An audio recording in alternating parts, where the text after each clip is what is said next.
Greetings. Father Mark signing on, continuing the course on the patristic period, ancient history, fathers of the church. Picking up where we left off last time, we finished the Didache and the letter of Barnabas, which the reconstruction we're following places them in the reign of St. Peter, the apostle. So we will continue with his reign and see the third post resurrection persecution of the church, but the first initiated by the Roman Empire. So it started on the night of July 18th, 64 AD, at the eastern end of the Circus Maximus in Rome. We explained all that in the course intro, built during the Roman monarchy. It was in an arena. It broke out just east of the Circus Maximus. The fire burned for 9 days. It destroyed 2/3 of the city of Rome, killing thousands, leaving thousands more homeless. Rich and poor suffered alike. Only the Forum, the capital, and the region west of the Tiber River were spared. The population readily believed the rumors that upon hearing of the fire, Nero rushed from Antium, where he was, back to the city to play his own composition of the fall of Troy while Rome burned. Emotions among the homeless population magnified until a revolt was imminent. By the reign of Nero, there was no foreign power capable of presenting any kind of plausible threat to Rome. Yet Nero needed someone to blame, because he wasn't going to take the blame for it. So in the most decisive turning point in church history since the crucifixion, Nero employed a fictive categorization to identify Christians as a non-Roman threat to Rome. We begin with the pagan accounts, as there persist those who, I guess just to have something to write about, say that Christians just made up the whole persecutions, that it's just Christian mythology. So I'll start with Suetonius and Tacitus, who were both very well-educated Romans, but pagans, and they certainly had no reason to, and had no sympathy really with the Christians.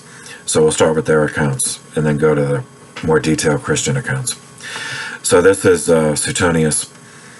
His life, he wrote the lives, the work is called The Lives of the 12 Caesars, the first 12 emperors from Augustus through, and so this is Nero. Beginning at section 16, line 2, quote, "During his reign," meaning Nero's reign, "many abuses were severely punished and put down. Punishment was inflicted on the Christians, a class of men given to a new and mischievous superstition."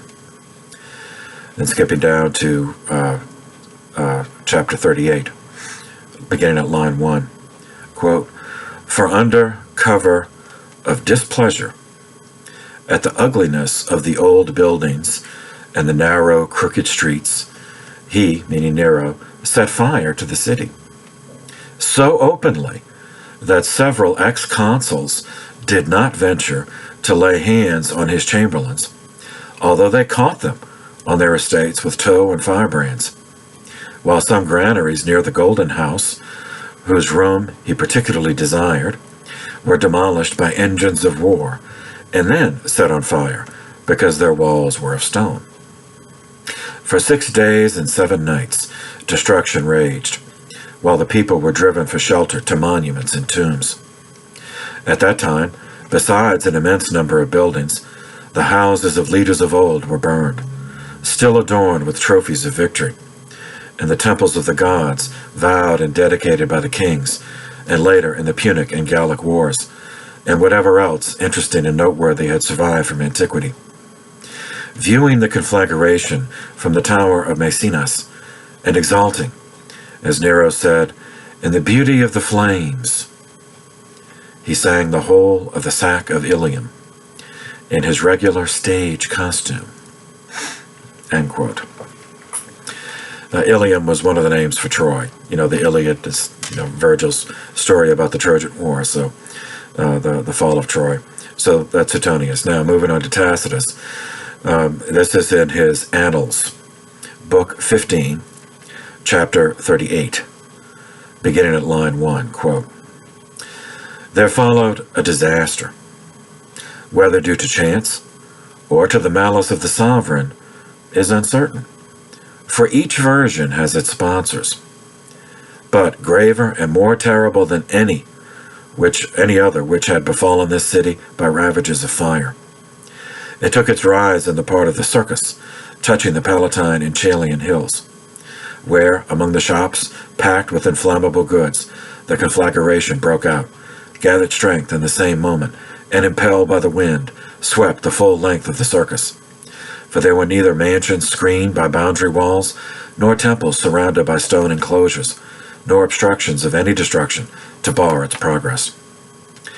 The flames, which in full career overran the level districts first, then shot up to the heights, and sank again to harry the lower parts, kept ahead of all remedial measures, the mischief traveling fast, and the town being an easy prey owing to the narrow, twisting lanes and formless streets typical of old Rome. In addition, shrieking and terrified women, fugitives stricken or immature in years, men consulting their own safety or the safety of others as they dragged the infirm along or paused to wait for them, combined with their dilatoriness or their haste to impede everything.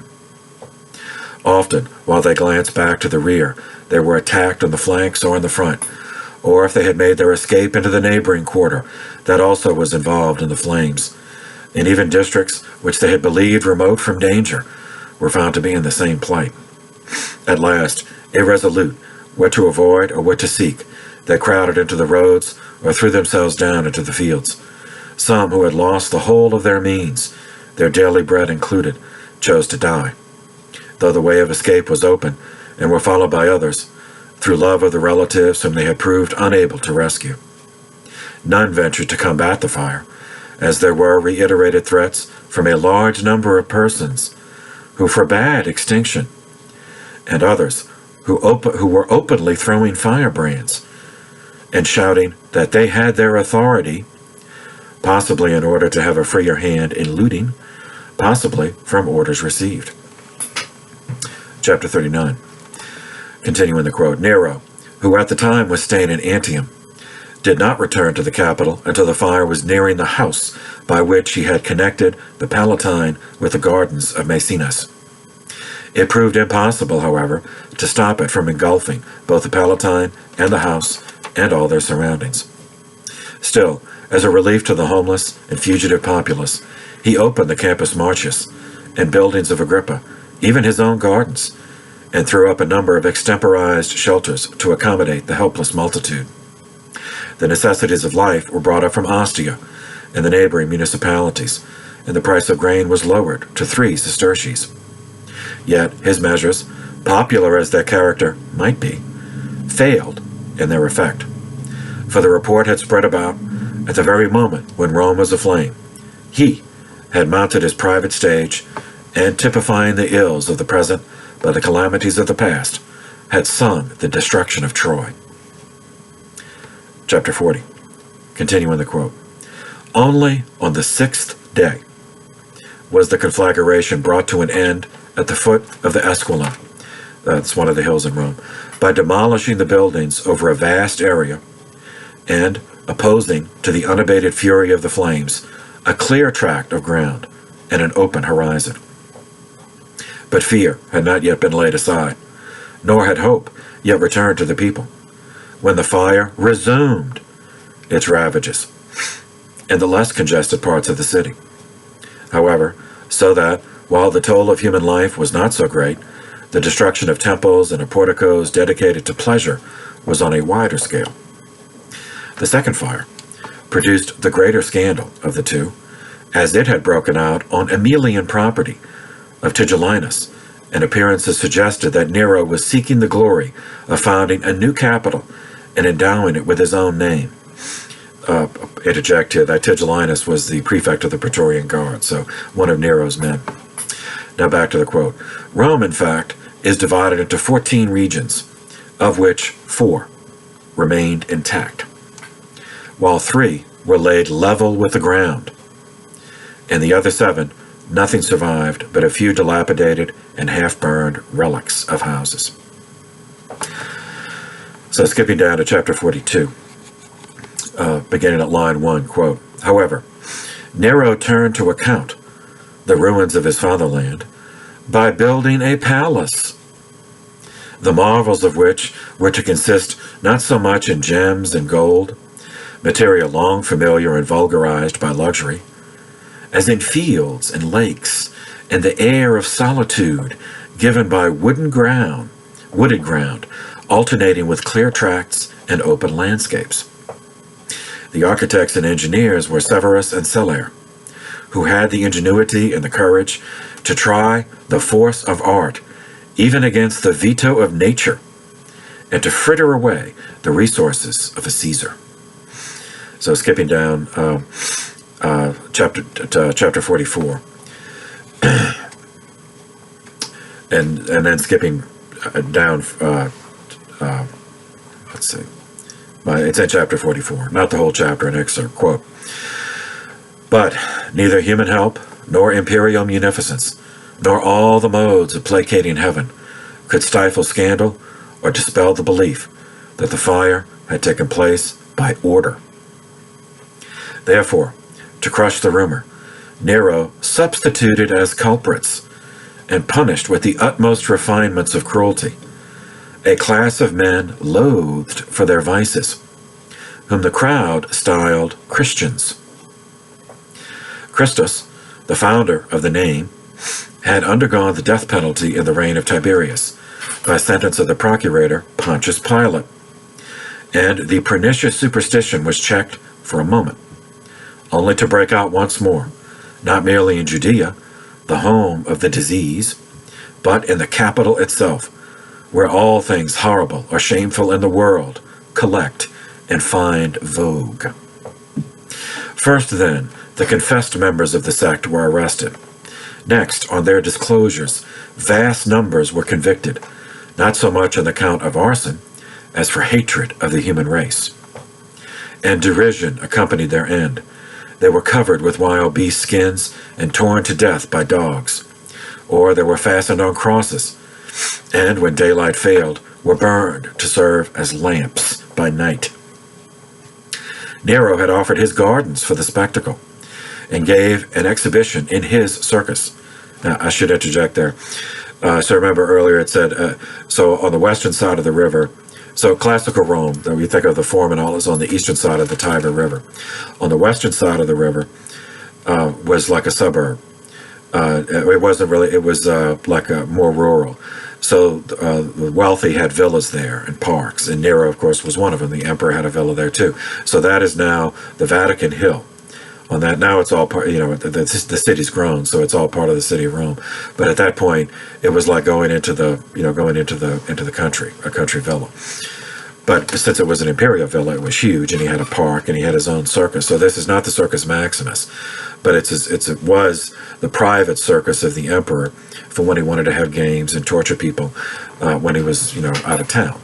But now Nero's opening it, and a tent city was put up in the park, and other people have nothing to do, so this is being offered as entertainment for them, a ludi, essentially, for their entertainment. Okay, so back to the quote. Nero had offered his gardens for the spectacle and gave an exhibition in his circus, mixing with the crowd in the habit of a charioteer or mounted on his car. That car, of course, is the chariot car. Hence, in spite of a guilt, which he earned, the most exemplary punishment, there arose a sentiment of pity, due to the impression that they, meaning the Christians, were being sacrificed not for the welfare of the state, but to the ferocity of a single man. Skipping down chapter 45, quote, meanwhile, Italy had been laid waste for contributions of money. The provinces, the federate communities, and the so-called free states were ruined. The gods themselves formed part of the plunder, as the ravaged temples of the capital were drained of the gold dedicated in the triumphs or vows, in prosperity, the prosperity, or the fears of the Roman nation at every epoch. Okay, so those are two pagan sources, Suetonius and Tacitus. Now, a Christian source. We've visited this guy many times before. This is Eusebius, who in the 4th century was Bishop of Caesarea in the Holy Land. He was a personal acquaintance of the Emperor Constantine, attended the Council of Nicaea, and he wrote several works, and this one we're quoting from is his church history, or ecclesiastical history.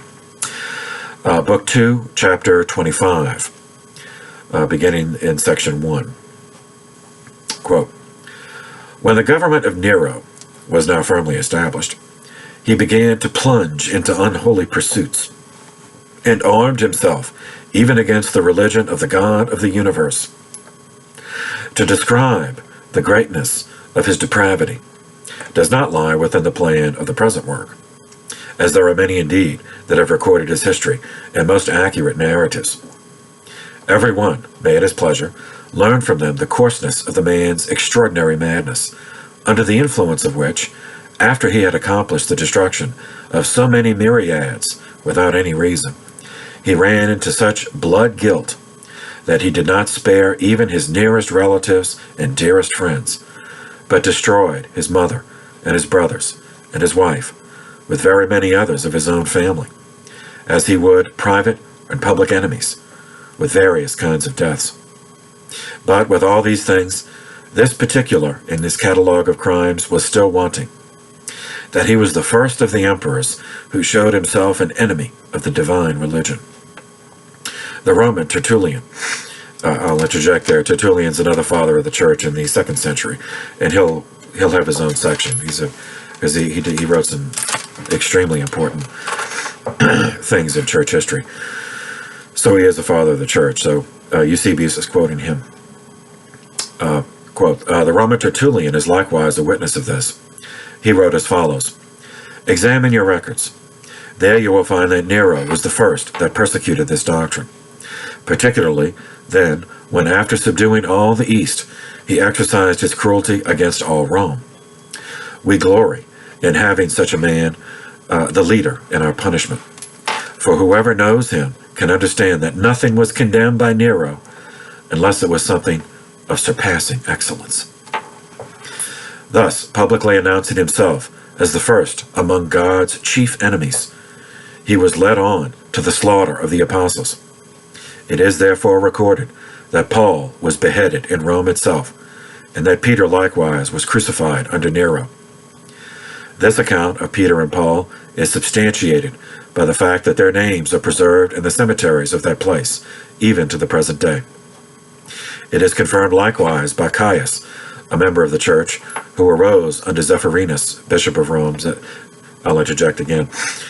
So this Gaius that he's referring to was a priest in Rome at the time of a later pope, Zephyrinus, whom we will cover. He'll get his own section. So Tertullian's referring to that as his source, and Eusebius is referring to Tertullian as his source. You see the continuity. So back to the quote. Who arose under Zephyrinus, Bishop of Rome.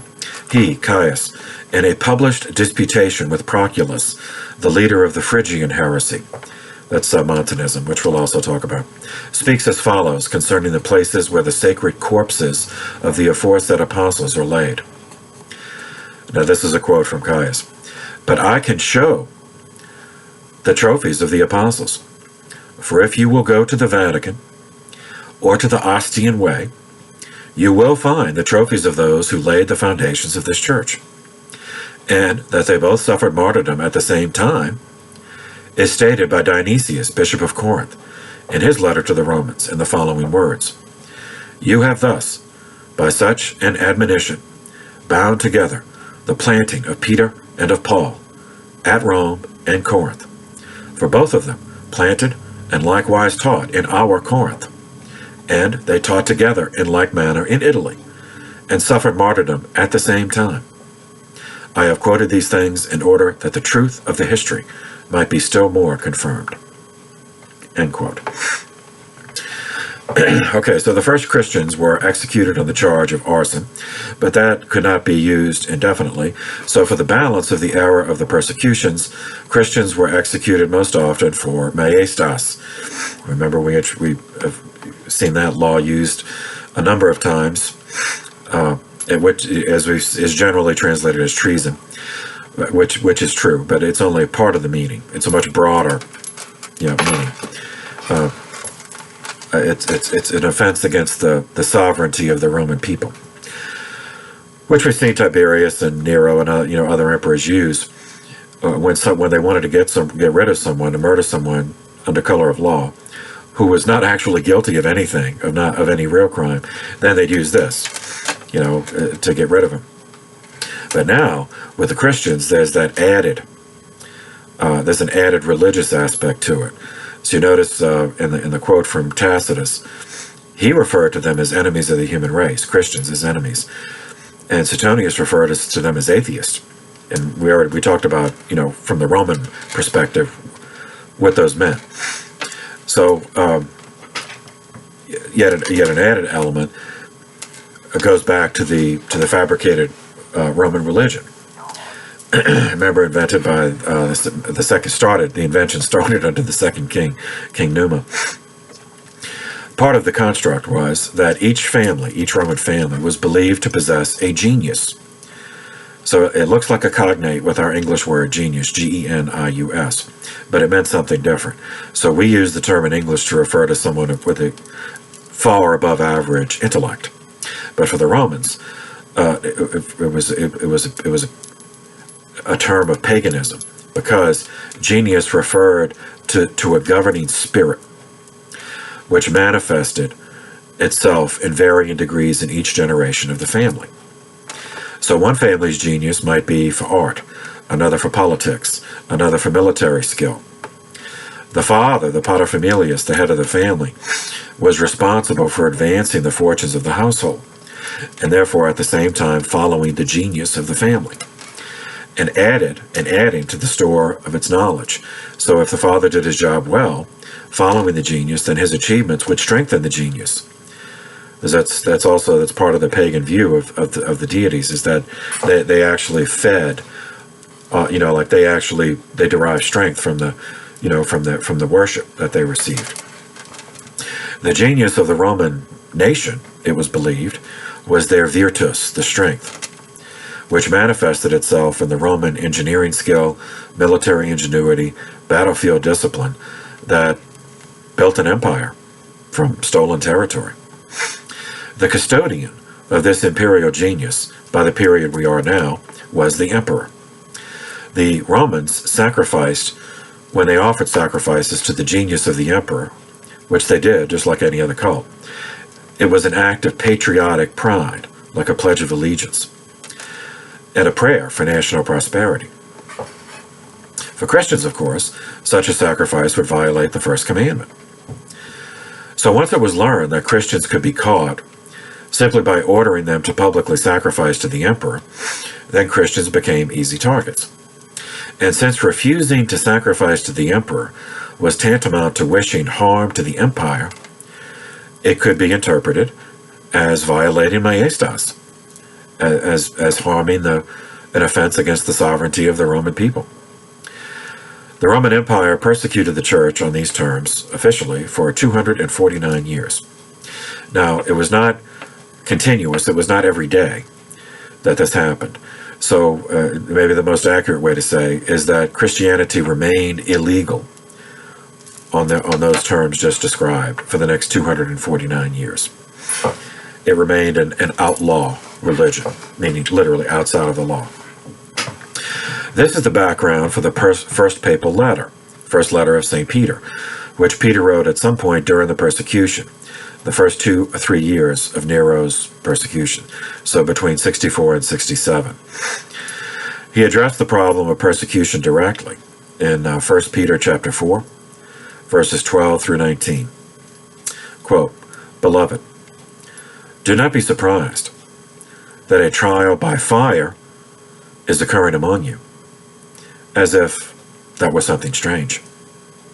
But rejoice to the extent that you share in the sufferings of Christ, so that when his glory is revealed, you may also rejoice exultantly. But whoever is made to suffer as a Christian should not be ashamed, but glorify God because of the name. As a result, those who suffer in accord with God's will hand their souls over to a faithful Creator as they do good. End quote. Now, those are excerpts from verses 12 through 19. St. Paul. Acts of the Apostles does not record St. Paul's thoughts on the matter, as we saw previously, Acts of the Apostles just stops very abruptly with Paul under arrest in Rome, just saying that he continued to preach the gospel, and that's it. But we can find Paul's sentiments on the matter of persecution. Now, we don't know, from the second letter of Timothy, chapter 4, verses 6 through 8. So we don't know exactly if this was after, Nero's persecution started, because Paul experienced so much suffering and persecution from the hands of Jews, from the hands of Gentiles, and ultimately from the hands of the Romans. But this does reflect in his attitude, his spiritual state of mind, when reflecting on persecution. Okay, so beginning the quote, verse 6. For I am already being poured out like a libation, and the time of my departure is at hand. I have competed well, I have finished the race, I have kept the faith.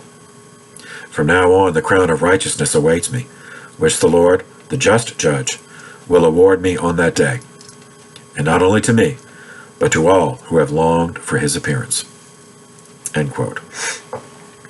So he certainly was in custody. He was arrested while he wrote this. But he had been arrested so many times. That's why I say it's not. I would place it at this point after Nero's persecution started. But seminarians, I'm not trespassing on your biblical, whatever your professors tell you in those classes. I defer to them. But the quote is sound, and it certainly reflects Paul's attitude, toward persecution.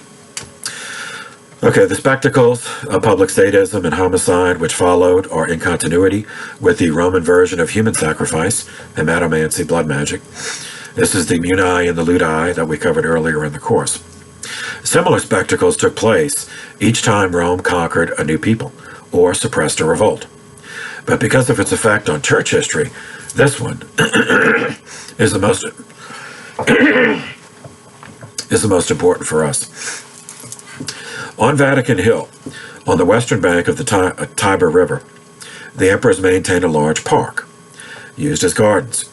Amid the park was a circus. Now, circus, I know today we think of clowns and, elephants and acrobats, but circus, that the word just means circle. So, it just refers to the shape of the arena. Used for entertainment, chariot races, gladiatorial fights, public torture, execution. Since the Circus Maximus was a charred ruin, Nero entertained the population left homeless by the fire in the gardens of this private circus. And today, St. Peter's Basilica stands on that site. 2 years after the fire began, so bringing us to 66 AD, we'll pause in covering the torments of Christians, because the Romans also tormented the Jews. And that's chronologically the next thing. And then the stories will intersect again. As you remember, because in the Roman mind, the distinction between Jews and Christians was not all that clear. So there were many Romans who just thought, okay, since Jesus was a Jew, he was crucified for treason, that this was just one sect of Judaism. All right, so 66 AD, an event occurred which synchronizes several stories that we've covered from the past that come together. This is the first Jewish revolt against Rome, or, from our perspective, we'd see it as a Jewish war for independence, as the Maccabees had done against the Seleucids. So they tried it with Rome. They just, because they didn't want to be, subject to the Roman Empire. Okay, so there's several stories that are coming together. In Acts chapter 25, verse 13, through chapter 26, verse 32, St. Paul was unjustly imprisoned in Caesarea, in the Holy Land, when the corrupt Roman procurator, Festus, brought him before the visiting Herod Agrippa II and Herod's sister Bernice. After listening to Paul, they agreed that Paul was guilty of no crime. But Paul had appealed to Caesar already in order to get himself out of the Holy Land, as we saw previously, that because there was so many intent on murdering him. This Herod Agrippa II was a great-grandson of Herod I, Herod the Infanticide. Judea, by this period, was back under direct Roman rule, a procurator. But this Herod remained in a client-ruler relationship with Rome over some other territory in the Holy Land, in present-day Jordan. Over a decade passed after that encounter that Paul had with Herod Agrippa II and Sister Bernice. Over half a decade passed, so they're bringing us to 66 AD. When the same guy, when the next Roman procurator of Judea, Gessius Florus, Florus, realized that he was going to fall short of the amount of tax theft which Rome expected from his province. To avoid the inevitable charge of embezzlement, he had to cover the loss. He sent troops, therefore, to loot the Jewish temple treasury, to steal whatever they had there in order to make up the difference. This, of course, triggered riots, which grew into a full-scale war of independence among the Jews, hoping to repeat the liberation of the Holy Land from the Romans as the earlier Maccabees had against the Seleucids. And if you remember, we covered earlier in the course, the Maccabean revolt started the same way. The Seleucids desecrated the temple. And so it started as an uprising against that sacrilege, but then grew as you realize, that none of the Jews wanted to be under the Seleucids any more than they wanted to be under the Romans.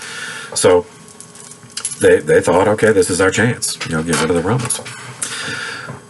So what followed is recorded in great detail by a participant, a Jewish participant. His name is Josephus. And the work is called simply The Jewish War. Initially, the Jews achieved tactical surprise and slaughtered first a Roman cohort in Jerusalem. A cohort is 500 troops. And then the 22nd Legion in the valleys outside of Jerusalem. Remember, a legion, it's 5,000 fighting men plus 1,000 support. The Christians, understanding that Rome would not stop now. Once a legion was destroyed, they would not, nor could they. As an empire is built on fear and terror. So, if they let anyone get away with that, then the empire collapses. So the Christians in the Holy Land understood that the Romans were going to come eventually, and that the revenge would be horrifying. So they said, this is not our problem. And they left. The Christians fled Jerusalem. They went across the Jordan River and settled in Pella, P-E-L-L-A, which is in the present-day nation of Jordan. So who was the leader? Well, after the murder of James, son of Zebedee, which we covered in Acts chapter 12, Eusebius tells us that James, son of Alphaeus, became bishop, James the Just. He was murdered by the previous Herod Agrippa I, in 62 AD. So, picking up Eusebius, book 2, chapter 23, section 12, quote, "The aforesaid scribes and Pharisees, therefore, placed James upon the pinnacle of the temple, and cried out to him and said, 'You just one, in whom we ought all to have confidence, for as much as the people are led astray after Jesus, the crucified one, declare to us, what is the gate of Jesus?' And he answered with a loud voice, 'Why do you ask me concerning Jesus, the Son of Man? He himself sits in heaven at the right hand of the great power, and is about to come upon the clouds of heaven.' And when many were fully convinced and glorified in the testimony of James, he said, 'Hosanna to the Son of David.' These same scribes and Pharisees said again to one another, "We have done badly in supplying such testimony to Jesus. But let us go up and throw him down, in order that they may be afraid to believe in him." So they went up and threw down the just man, and said to each other, "Let us stone James the just." And they began to stone him, for he was not killed by the fall. But he turned and knelt and said, "I entreat you, Lord God our Father, forgive them, for they do not know what they do." And one of them, who was a fuller, took the club with which he beat out clothes, and struck the just man on the head, and thus he suffered martyrdom. And they buried him on the spot by the temple, and his monument still remains by the temple. Now this is Eusebius writing in Antiquity. Of course, as we're going to see, the temple was destroyed. But anyway, so back to the quote. He became, meaning James, James, became a true witness, both to Jews and Greeks, that Jesus is the Christ. And immediately Vespasian besieged them. These things are related at length by Hegesippus, who was in agreement with Clement. James was so admirable a man, and so celebrated among all for his justice, that the more sensible among the Jews were of the opinion that this was the cause of the siege of Jerusalem, which happened to them immediately after his martyrdom, and for no other reason than their daring act against him. Now Eusebius is, of course, he's viewing that as a churchman. I mean, there were other reasons. I mean, you know, that once they, anyway, all right. So James was followed as Bishop of Jerusalem in this way. So Eusebius, Book 3, Chapter 11, beginning with Section 2. Quote, "They all, with one consent, pronounced Simeon, the son of Cleophas, of whom the Gospel also makes mention, to be worthy of the episcopal throne of that parish. He was a cousin, as they say, of the Savior, for Hegesippus records that Cleophas was a brother of Joseph." End quote. Simeon was still Bishop of Jerusalem when the rioting began. So they'd murdered James in 62. Florus raided the temple treasury in 66. Then the riot started, the ambush of the cohort, the ambush of the legion. So Simeon was still bishop then. And then Eusebius tells us about it from the Christian perspective. Book 3, Chapter 5, beginning at Section 3. Quote, "But the people of the church in Jerusalem had been commanded by a revelation, vouchsafed to approved men there before the war, to leave the city and to dwell in a certain town of Perea called Pella." That's present-day Jordan. And in the Old Testament, they would call it the Transjordan region. So when the tribes settled, the tribes of Reuben, Gad, and half the tribe of Manasseh settled on the eastern side of the Jordan River, which is now the present-day country of Jordan. Okay, back to the quote. "And when those that believed in Christ had come there from Jerusalem, then, as if the royal city of the Jews and the whole land of Judea were entirely destitute of holy men, the judgment of God at length overtook those who had committed such outrages against Christ and his apostles, and totally destroyed that generation of impious men." End quote. Simeon's action, timely evacuation, saved the Christians, in Jerusalem at least, from the inevitable Roman reprisals in the First Jewish War, which lasted from 66, and depending on how you date it, some, if you look up some that say it ended in 70 with the destruction of Jerusalem and the temple. But there were holdouts, some fortresses held out. The last one to fall was Masada in 73 AD, so 66 to 73 AD. So this Jewish war began in 66 during Nero's persecution of the church.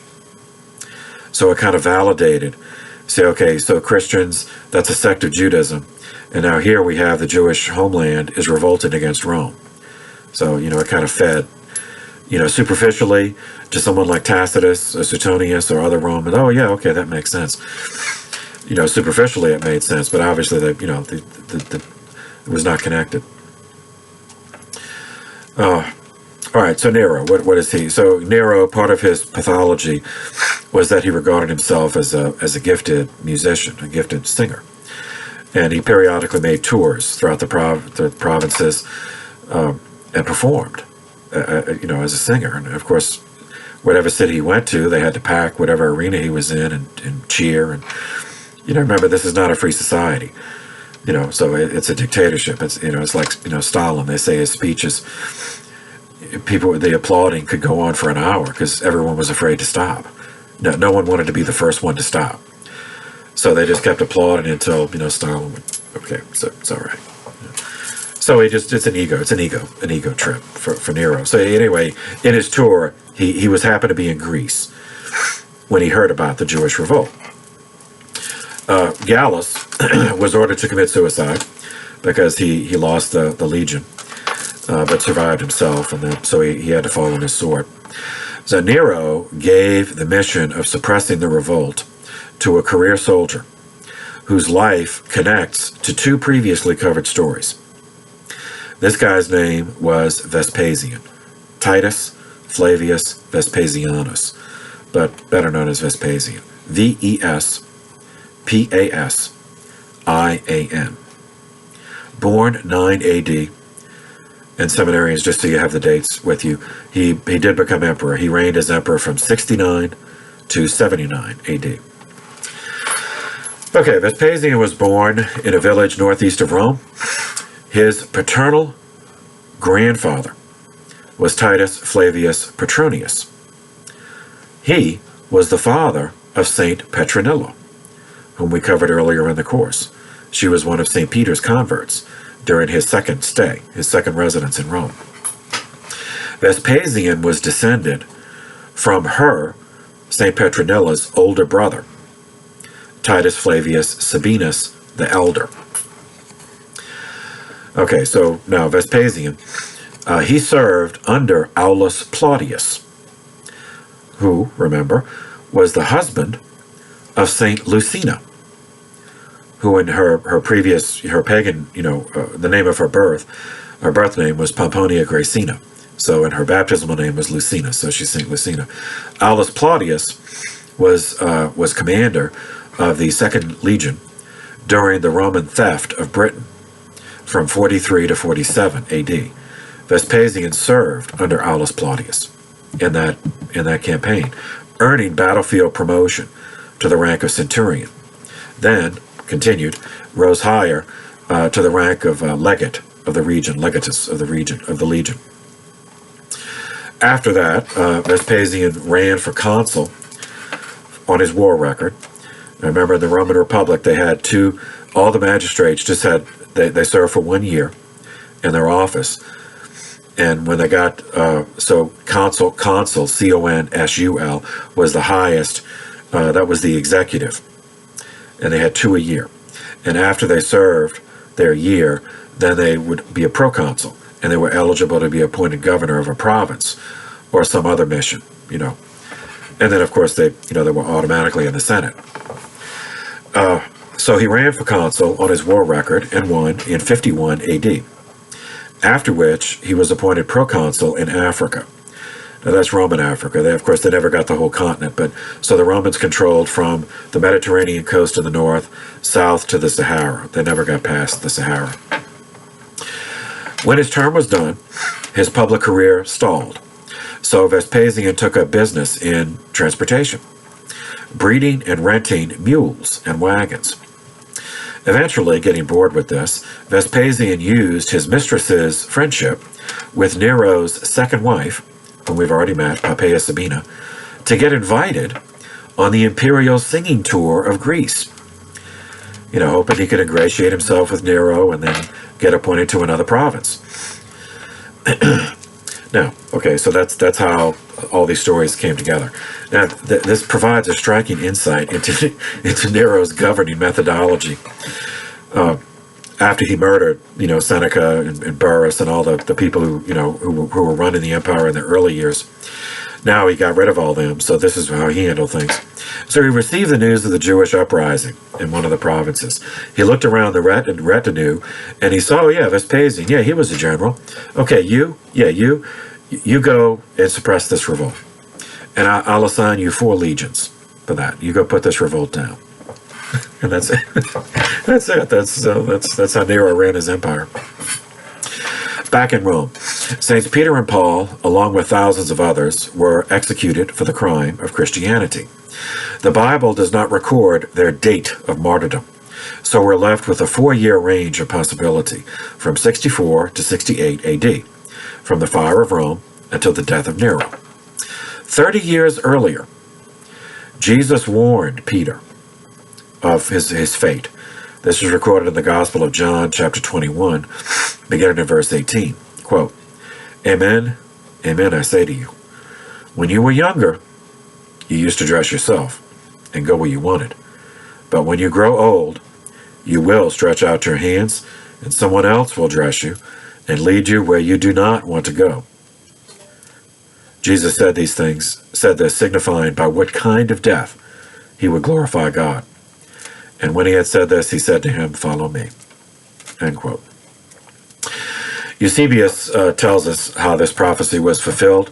Book 3, chapter 1, section 2. Quote, "Peter appears to have preached in Pontus, Galatia, Bithynia, Cappadocia, and Asia to the Jews of the dispersion.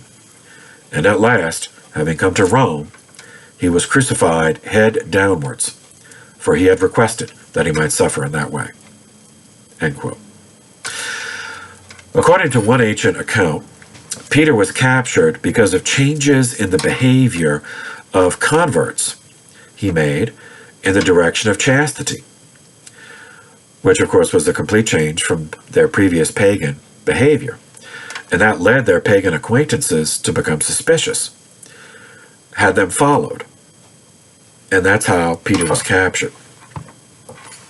So this is how, in this context, now this is not in the Bible, so we're not required to believe this, but it is an ancient text, and so for the sake of completeness, I'll include it. And this is the context for the famous Quo Vadis story. So this is chapter 35 from the Acts of Peter, which is not in the Bible, but it's an ancient text. Chapter 35, quote, "And as they considered these things, Xanthippe took knowledge of the counsel of her husband with Agrippa, and sent and showed Peter that he might depart from Rome." Okay, so I'll interject there. Xanthippe was a lady who was converted by St. Peter. Her husband, Agrippa, became suspicious because of a change in her behavior. She was no longer participating in the pagan rites, which included hierodulia and all sort of other things that we already talked about. So she overheard Agrippa planning that he figured out. He had her followed. He realized what happened, and that Peter was the culprit. And so he plans to turn Peter in. She, realizing this, warns Peter and the rest of the Christians in Rome. So we pick up with the quote. So she, quote, "sent and showed Peter that he might depart from Rome. And the rest of the brethren, together with Marcellus, besought him to depart. But Peter said to them, 'Shall we be runaways?' And they said to him, 'No, but that you mayest yet be able to serve the Lord.' And he obeyed the brethren's voice, and went forth alone, saying, 'Let none of you come forth with me, but I will go forth alone, having changed the fashion of my apparel,' in disguise. And as he went forth from the city, he saw the Lord entering Rome. When he saw him, he said, 'Lord, where are you going?' 'Quo vadis, Domine?' And the Lord said unto him, 'I'm going to Rome, to be crucified in your place.' And Peter said to him, 'Lord, are you being crucified again?' He said unto him, 'Yes, Peter, I am being crucified again.' And Peter came to himself, and having beheld the Lord ascending up into heaven, he returned to Rome, rejoicing and glorifying the Lord. For that he said, 'I am being crucified,' that which was about to befall Peter." Chapter 36. "He went up therefore again unto the brethren, and told them that which had been seen by him, and they lamented. And while Peter thus spoke, all the brethren wept. Behold, 4 soldiers took him, and led him to Agrippa. And he, in his madness, commanded him to be crucified on an accusation of godlessness." See, atheism. So chapter 37. "I beseech you, this is Peter speaking, I beseech you, the executioners, crucify me thus, with the head downward, and not otherwise, And the reason, therefore, I will tell unto them that hear. Okay, end quote. Now, another source about Peter's death, this is St. Clement of Alexandria, who was a 3rd century father of the church, whom we will meet in due course. One of his works is called the Stromata, Book 3, Chapter 6, number 52. Quote, Peter and Philip had children, and Philip gave his daughters in marriage. Further down, same work, Book 7, Chapter 11, quote, They say accordingly that blessed Peter, on seeing his wife, led to death, rejoiced on account of her call and conveyance home, and called encouragingly and comfortingly, addressing her by name, Remember you, the Lord. Such was the marriage of the blessed, and their perfect disposition toward those dearest to them. Now, Clement doesn't record her name, neither does the Bible. I mean, we do know Jesus cured Peter's mother-in-law, so he obviously was married. Now, there's another tradition that her name was Perpetua. Not Perpetua and Felicity, those are later martyrs, but now Perpetua was a Roman name, so that's unlikely to have been the name that a Jewish woman, would have had from birth. That tradition is probably from the second Roman residence, when she took a Roman name just to, a Latin name just to interact. Now, Paul, with regard to Paul's martyrdom, Pope Benedict XVI said, quote, His burial not only took place outside the city, at the second mile on the Ostian Way, but more precisely on the estate of Lucina. Remember her, St. Lucina? We've met her a few times, who was a Christian matron. It was here in the 4th century that the Emperor Constantine built a first church. Then, between the 4th and 5th centuries, it was considerably enlarged by the emperors Valentinian II, Theodosius, and Arcadius. The present-day Basilica of St. Paul, outside the walls, was built here after the fire in 1800. End quote. All right, we've already met St. Lucina, the baptismal name of one of Peter's converts, Pomponia Graecina, wife of the general Aulus Plautius, Roman conqueror of Britain. Pope Benedict has one of many sources to rely on in that quote that I just read. One of them is Eusebius, again, Book 2, Chapter 25, Section 5, quote, Thus, publicly announcing himself as the first among God's chief enemies, he was led on to the slaughter of the apostles. This is Nero, of course. It is therefore recorded that Paul was beheaded in Rome itself, and that Peter likewise was crucified under Nero. This account of Peter and Paul is substantiated by the fact that their names are preserved in the cemeteries of that place, even to the present day. And, Pope Pius IX declared the year 1867 to be the 1800th anniversary of the martyrdoms of St. Peter and Paul, meaning that he chose the year 67 as the date. That's the closest we have to an official statement, so that is the date we will follow. June 29th, 67 AD. Back in the Holy Land, the Jewish War for Independence is still going on. Vespasian first secured the east bank of the Jordan River by taking Perea, then marched in an arc, north then west, to the Mediterranean coast. He swept the coast, taking Lydda, Yamnia, and then turned inland to secure Jericho. So it's an envelopment maneuver, so he came down from Syria, he came down the eastern side of the Jordan, secured that, left a garrison there, then marched back up north all the way to the Mediterranean, then down the Mediterranean coast and loop back up to take Jericho. So he's cutting off, he's encircling Jerusalem, in other words. The 10th Legion destroyed Jericho. It took them a while, but it was finally completed on June 21st, 68. At this point, the Jewish monastic Essene community, remember we met them earlier in the introduction, at Qumran, decided to hide their sacred scrolls in the caves around the Dead Sea. Their thought was that to protect them, because the Romans would just burn all that, And then, they thought, okay, well, we'll hide the scrolls, then we'll run away.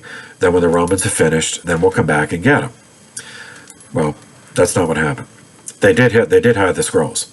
Then troops of the victorious 10th Legion captured the Qumran-Essenes, tied them up, and threw them into the Dead Sea to test the stories of its buoyancy. And indeed, the captives bobbed up to the surface after being thrown in the water from boats. So then the troops amused themselves by devising different ways of weighing them down to drown them. So none of them survived to come back and recover their scrolls.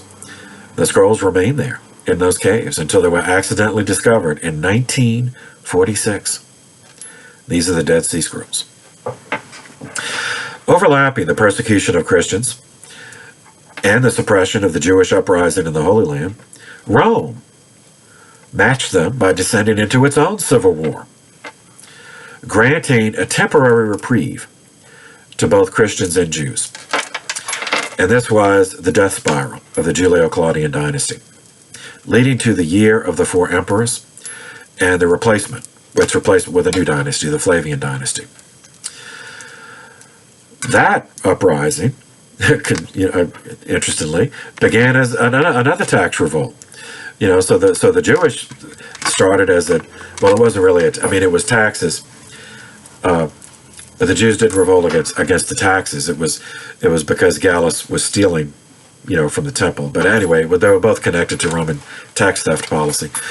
So the purely Roman Civil War began as a tax revolt in March of 68 AD, led by Gaius Julius Vindex, who was governor of, Gallia, part of France, part of present-day France, Roman Gaul. So just as Nero assigned Vespasian to quell the Jewish revolt in 66, rather than doing it himself, so also in 68, Nero assigned the governor of Germania Superior, Upper Germany, as the Romans called it, though it was actually present-day Switzerland and Eastern France and Alsace, that region. On the Roman imperial maps, they call that Upper Germany, because Rome never did conquer what we think of as Germany. They made a few incursions that never worked out. So anyway, Nero assigned a governor to suppress the revolt. This guy's name was Lucius Virginius Rufus. The rebel governor Vindex, needing help, successfully suborned the governor of one of the three provinces in Spain, Hispania. That guy he suborned was, Lucius Livius Galba, Galba.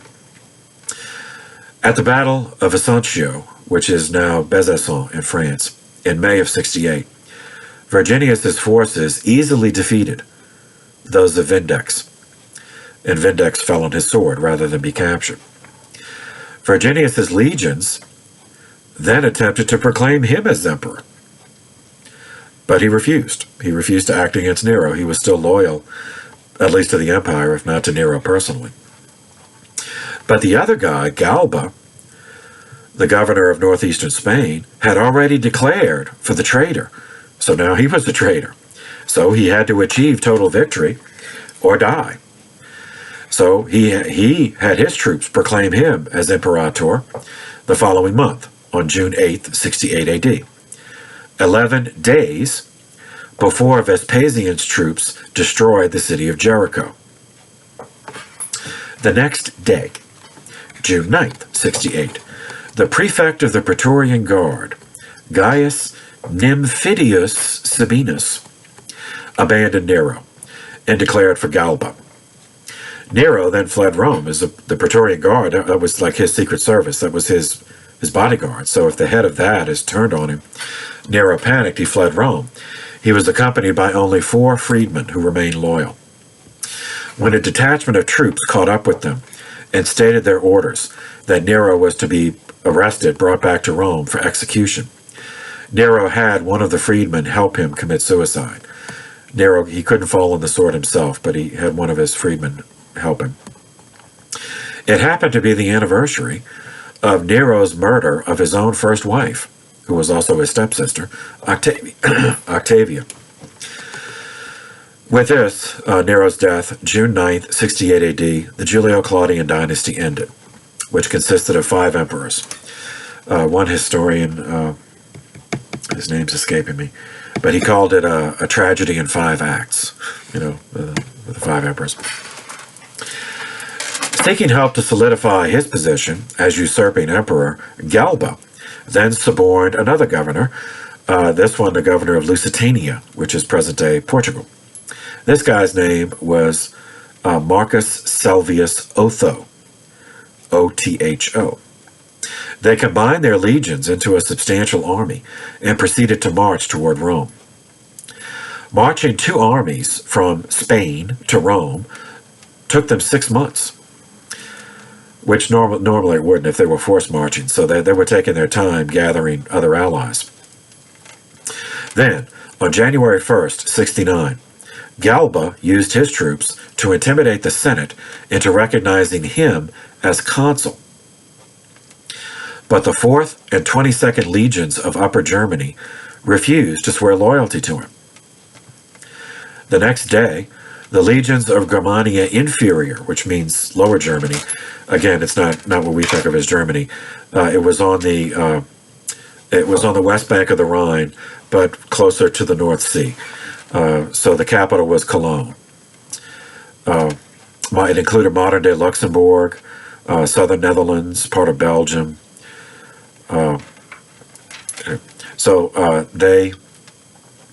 They proclaimed their governor as emperor, Aulus Vitellius, Vitelllius. So now I spelled the 3 guys whose names I spelled, Galba, Otho, Vitellius. So those 3, the year of the 4 emperors. So then there's Nero, then there's those 3, then Vespasian's going to emerge the winner. Galba was assassinated 2 weeks later, on January 15th, 69 AD, leaving Otho and Vitellius, both claiming to be emperor, so they were going to fight it out. The Senate recognized Otho as emperor the day of Galba's murder, but Vitellius still had troops. He was marching on Italy with his legions. Meanwhile, back in the Holy Land, Vespasian heard about all this. He said, well, okay, those guys are generals just like me. He decided to pursue supreme power for himself, but he did not declare himself openly yet. He used the early months of 69 AD to work behind the scenes, meeting with other generals in the East to garner support. His plan transformed to genuine possibility when he obtained the support of Gaius Licinius Mucianus, who was the governor of Syria and had 3 legions. No one in Rome yet knew of Vespasian's actions, and everyone was focused on the showdown between Otho and Vitellius, because that was happening in Italy. That showdown occurred on April 14th, 69 AD, at the first battle of Bedriacum, that is now Calvatone in Italy, about 22 miles from Cremona. That's in northern Italy. The result, victory for Vitellius, suicide for Otho. So now we have Vitellius, who presumably thought of himself as the winner. He was the last one standing, but he didn't know about Vespasian's plans yet. 3 months later, on July 1st, 69 AD, Vespasian declared himself emperor in Egypt. 3 days after the martyrdom of Saints Peter and Paul in Rome. Vespasian was recognized by the legions in Egypt on the same day, his own Judean legions on July 3rd, the Syrian legions on July 15th, followed by the legions of Mysia, Pannonia, and Illyricum.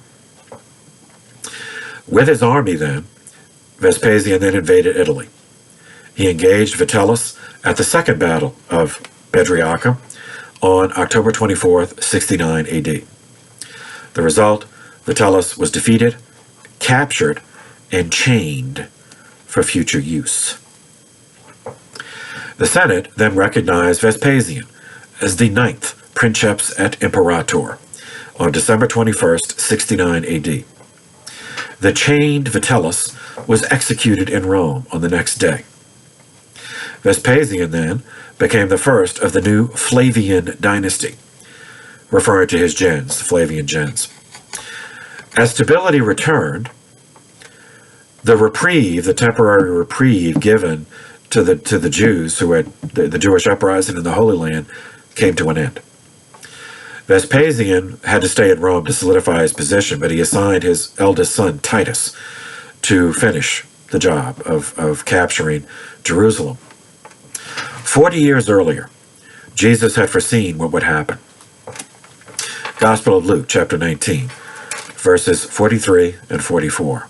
Quote, now this is when on his last trip to Jerusalem, he's on the hill, he's looking at Jerusalem, then he speaks these words, quote, for the days are coming upon you, meaning Jerusalem, when your enemies will raise up a palisade around you and hem you in on all sides.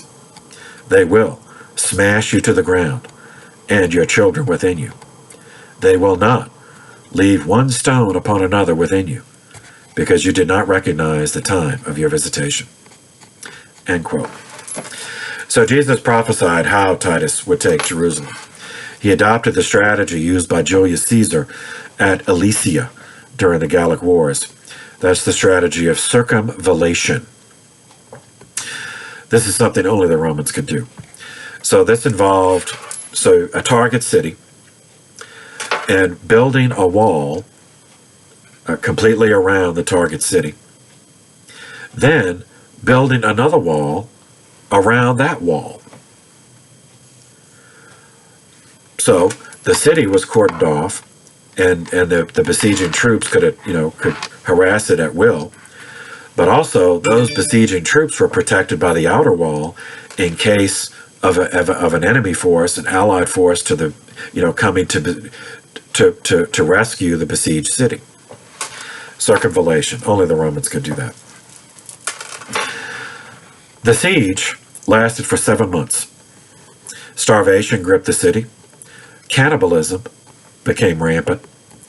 Titus this is from Josephus, who was captured. Josephus, he was Jewish. He was part of the Jewish revolt. He was captured, but just did a deal to save his life. So he became a client of the Flavians. And so he wrote the Antiquities of the Jews and the Jewish War, under their patronage. So obviously he's got to present Titus in the most flattering terms. So with that caveat, he presents Titus as having repeatedly offered generous terms to those under siege, but the zealots in the city refused. Finally, Titus ordered the assault on August 9th, 70 AD. The Romans breached the walls. The zealots fought to the death. The Romans put the city to the torch. On August 10th, the temple was burned to its bare stone, and those stones knocked down to rubble. So far, it has not been rebuilt. Images of trophies from the temple, including menorah, which is certainly recognizable, can still be seen on the Arch of Titus at the southeast entrance to the Roman Forum, over the Via Sacra.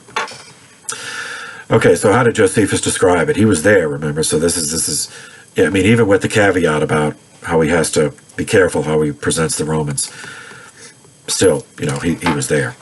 So this is from the Jewish War, Book 6, Chapter 4. Quote, and now, 2 of the legions had completed their banks. That's circumvallation. So the two concentric. It wasn't actually circles. It was because Jerusalem's not a perfect circle, but you know what I mean. Two concentric encompassing walls. So the 2 legions had completed their banks on the 8th day of the month, whereupon Titus gave orders that the battering rams should be brought and set over against the western edifice of the inner temple. For before these were brought, the firmest of all the other engines had battered the wall for 6 days together without ceasing, without making any impression on it. But the vast largeness and strong connection of the stones was superior to that engine and to the other battering rams also. Other Romans did indeed undermine, meaning literally digging under, the foundation of the northern gate, and, after a world of pains, removed the outermost stones. Yet was the gate still upheld by the inner stones, and stood still unhurt, till the workmen despairing of all such attempts by engines and crowds, brought their ladders to the cloisters. Now the Jews did not interrupt them in so doing, but when they had gotten up, fell upon them, and fought with them. Some of them they thrust down, and threw them backwards headlong. Others of them they met, and slew. They also beat many of those that went down the ladders again, and slew them with their swords, before they could bring their shields to protect them. Nay, some of the ladders they threw down from above, and when they were full of armed men. A great slaughter was made of the Jews also at the same time, while those that bore the ensigns fought hard with them, as deeming it a terrible thing, and what would tend to their great shame if they permitted them to be stolen away. That means the sigils, the totemic symbols of the legion. Yet did the Jews at length get possession of these engines, and destroyed those that had gone up the ladders, while the rest were so intimidated by what they suffered, that those suffered who were slain, that they retired, although none of the Romans died without having done good service before his death. Of the seditious, those who had fought bravely in the former battles did the like now.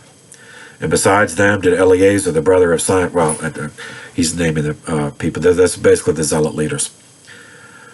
Okay, so we skip down. Same chapter, section 2. Quote, "And now the soldiers had already put fire to the gates, and the silver that was over them quickly carried the flames to the wood that was within, whence it spread itself, all on the sudden, and caught hold of the cloisters. Upon the Jews, seeing this fire all about them, their spirits sunk, together with their bodies, and they were under such astonishment that not one of them made any haste, either to defend himself, or to quench the fire. But they stood as mute spectators. This fire prevailed during that day and the next, for the soldiers were not able to burn all the cloisters that were round about at one time, but only in pieces." So you see the Roman, so first surround them with the walls, then surround them with flame, demoralize them. They're already starving, so they have very little energy left. And now they see now the fire spreads to the temple. And that's, that gets in the heart. Skipping down, section 3. "But then on the next day, Titus commanded part of the army to quench the fire, and to make a road for the more easy marching up of the legions, while he himself gathered the commanders together."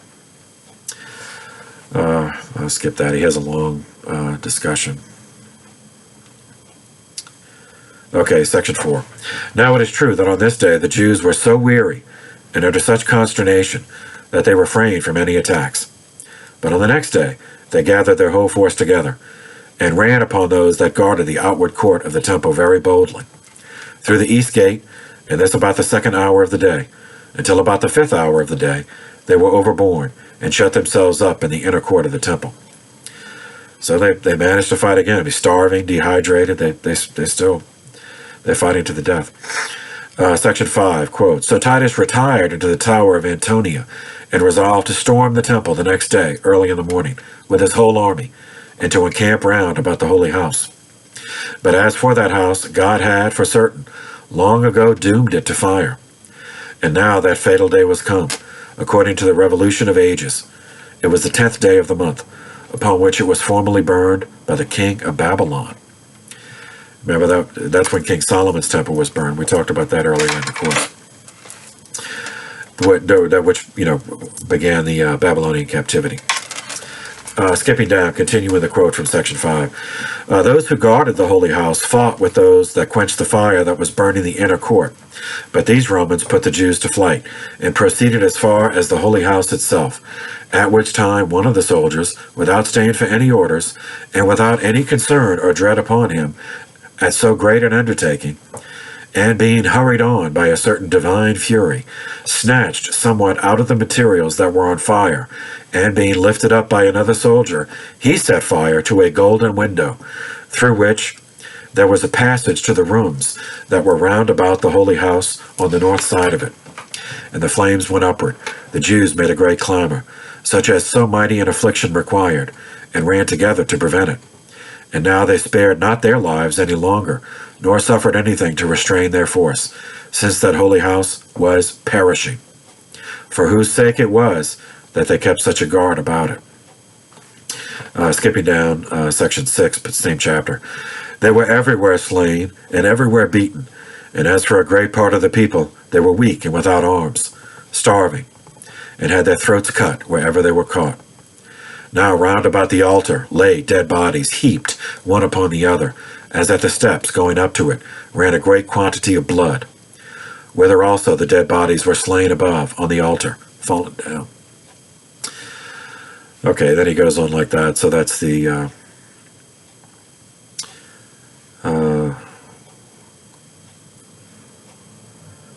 Okay, so he concludes the section for the same month and day were now observed, as I said before, wherein the holy house was burned formerly by the Babylonians. Now the number of years that passed from its first foundation, which was laid by King Solomon, which we also covered, till this, its destruction, which happened in the second year of the reign of Vespasian, are collected to be 1,130, besides 7 months and 15 days. And from the second building of it, which was done by Haggai in the second year of Cyrus, that's after the Babylonian captivity, till its destruction under Vespasian, there were 639 years and 45 days. So the Jewish temple was gone. All that remains is the Western Wall. That's the Wailing Wall, if you go to Jerusalem. 2 years later, in 72 AD, Vespasian commissioned a stone structure in Rome that would be completed by his son and would have a prominent role in the history of Christian antiquity, the Flavian Amphitheater, better known by the name given to it by St. Bede the Venerable, the Colosseum, in reference to a giant statue of Nero. It was a bronze statue, 98 feet tall.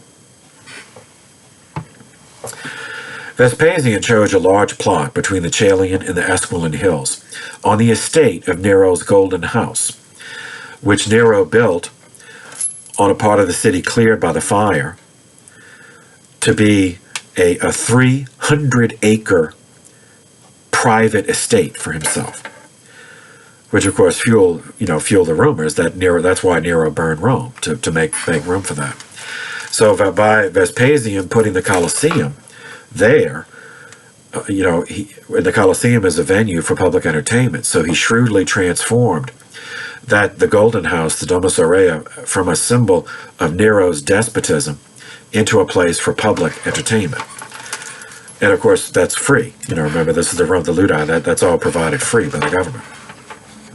The Colosseum was finished by Vespasian's son, and then it entered into Christian history as the scene of more Christian martyrdoms. After the fall of Rome, the Colosseum would be used as a stone quarry, which accounts for the damage evident today. So many of the Renaissance palaces and churches were built with the stone that they just took because it was already cut. It was not until the year 1750 that Pope Benedict XIV attempted a restoration after he consecrated the Colosseum to the memory of the Christian martyrs within its walls. He estimated that 150,000 Christians died in the Colosseum between the persecution of Domitian, which we'll discuss shortly, and the Edict of Milan in 313. But he did not footnote that. So I don't know where he got that from, but he's Pope. He's okay, so that's good enough for me. The destruction of the Jewish temple took place 3 years after the martyrdom of St. Peter and Paul in 67 AD.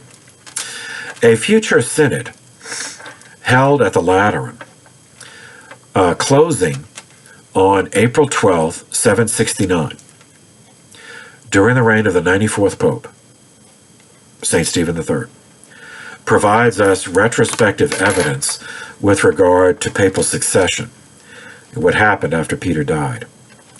It mentions that Peter constituted 24 priests and deacons of Rome as electors to choose, just as the apostles gathered in Acts chapter 2 to select Judas's successor, which became St. Matthias.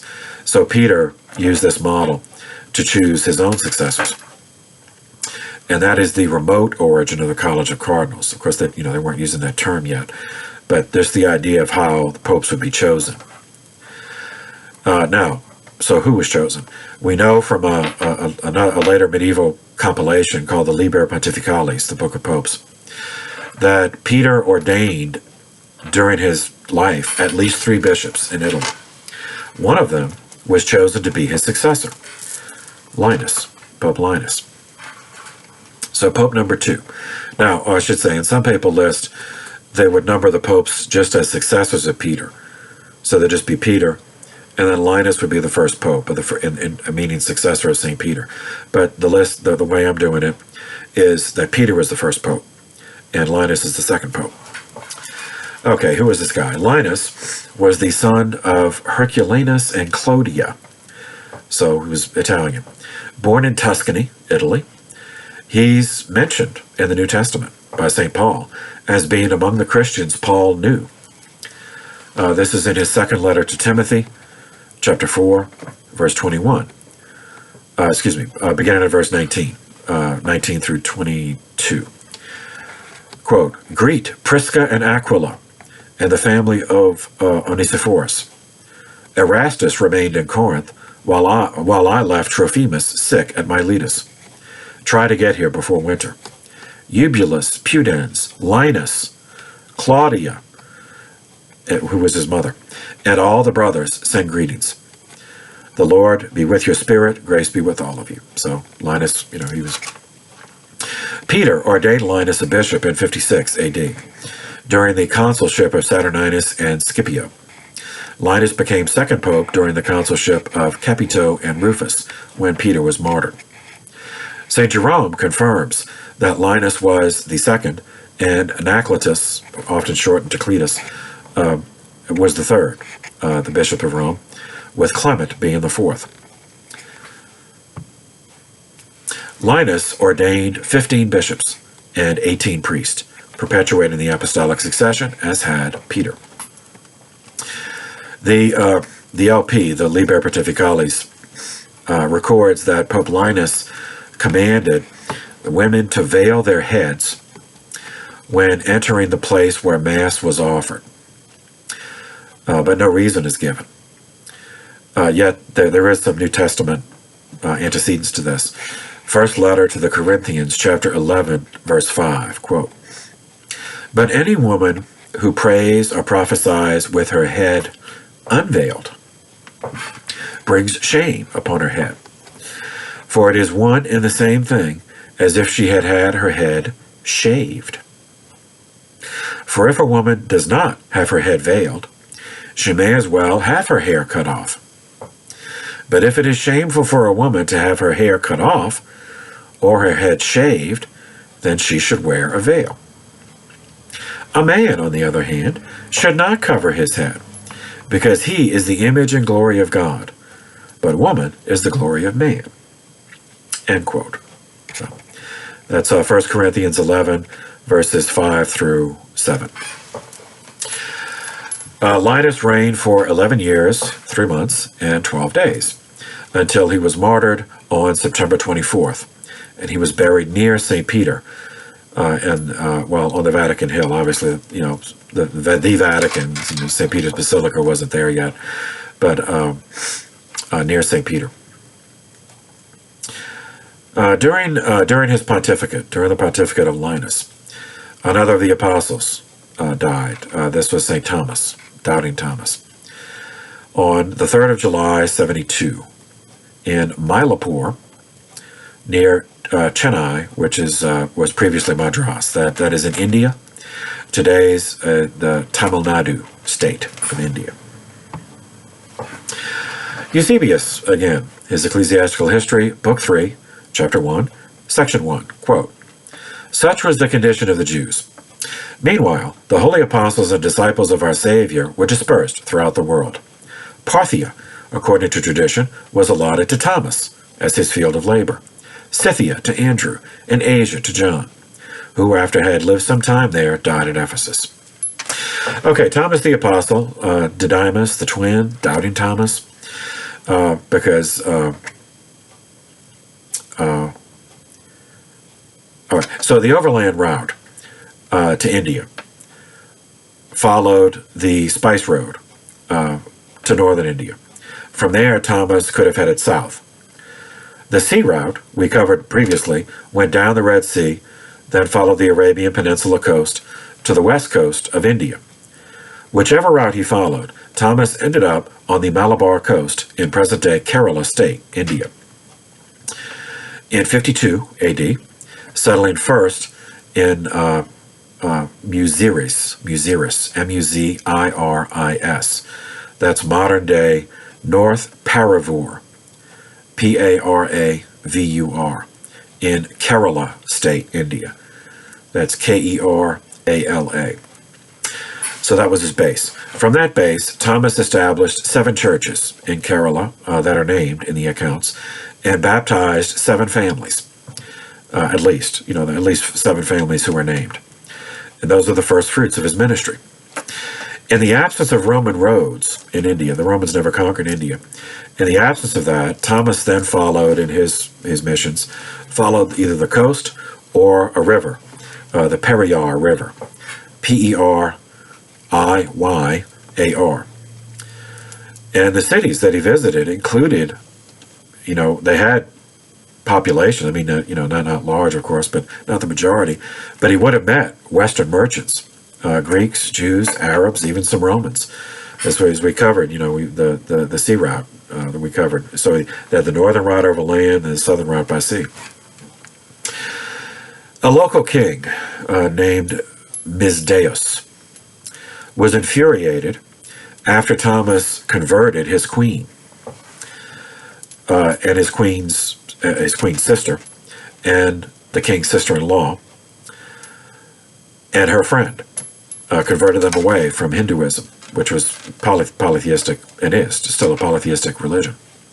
So in reprisal, he condemned Thomas to death, carried out by 4 soldiers spearing him on July 3rd, 72, on what subsequently was called St. Thomas Mount in Chennai. That's Chennai. His remains were then interred in Mylapore. In 1258, some of the relics were brought to Ortona in Abruzzo, Italy, where they had been held in the church of St. Thomas the Apostle. The St. Thomas Basilica in Mylapore is Chennai, in Tamil Nadu, India, located. That basilica was built later in the 16th century by the Portuguese, and then later substantially renovated and rebuilt in the 19th century. Pope Linus, in his turn, was martyred 4 years later on September 24th, 76 AD. He ordained 15 bishops and 18 priests. He was followed as Pope number 3 by Pope Anacletus, or which is shortened by the Latin writers to Cletus, C-L-E-T-U-S. And they're in the first Eucharistic prayer. Linus, Cletus, Clement, Sixtus. Saint Linus was succeeded by this guy. He was a Greek slave named Anacletus, shortened to Cletus, but in its full Anacletus, that's a Greek adjective meaning blameless, which was a common name for slaves. Cletus was born the son of Aemilianus, who was a native of Rome, the city of Rome. He was born in the precinct of the Vicus Patricius, between the Viminal and the Esquiline hills, near the modern Via Urbana. Peter ordained him a bishop, possibly in 56 AD, when he did the same for Linus. St. Jerome confirmed that Cletus was the 3rd bishop of Rome after Peter and Linus. Cletus ordained 25 priests, but the Liber Pontificalis does not mention ordination of bishops or deacons. Those priests offered Mass at 25 different locations throughout the city and its outskirts, a practice antecedent to the later titular churches or parish churches that coalesced after legalization. The ordinations were held in Rome during the month of December, but no date or year has been preserved. So the 56 AD is just a guess. The first persecution of the church by Rome ended with the death of Nero and the chaos that followed. Vespasian, once he secured power as emperor, could have renewed it, but he did not, because, as we've seen, his elder brother, Titus Flavius Sabinus had married a secret Christian. Together they had a son, Titus Flavius Clemens. He was a secret Christian, and he married a secret Christian, Saint Flavia Domitilla. She was the granddaughter of Vespasian. They had 2 sons, whom they were secretly bringing up as Christians. So, though no effort was made to legalize Christianity, Christians were not hunted during the reigns of Vespasian or his son Titus.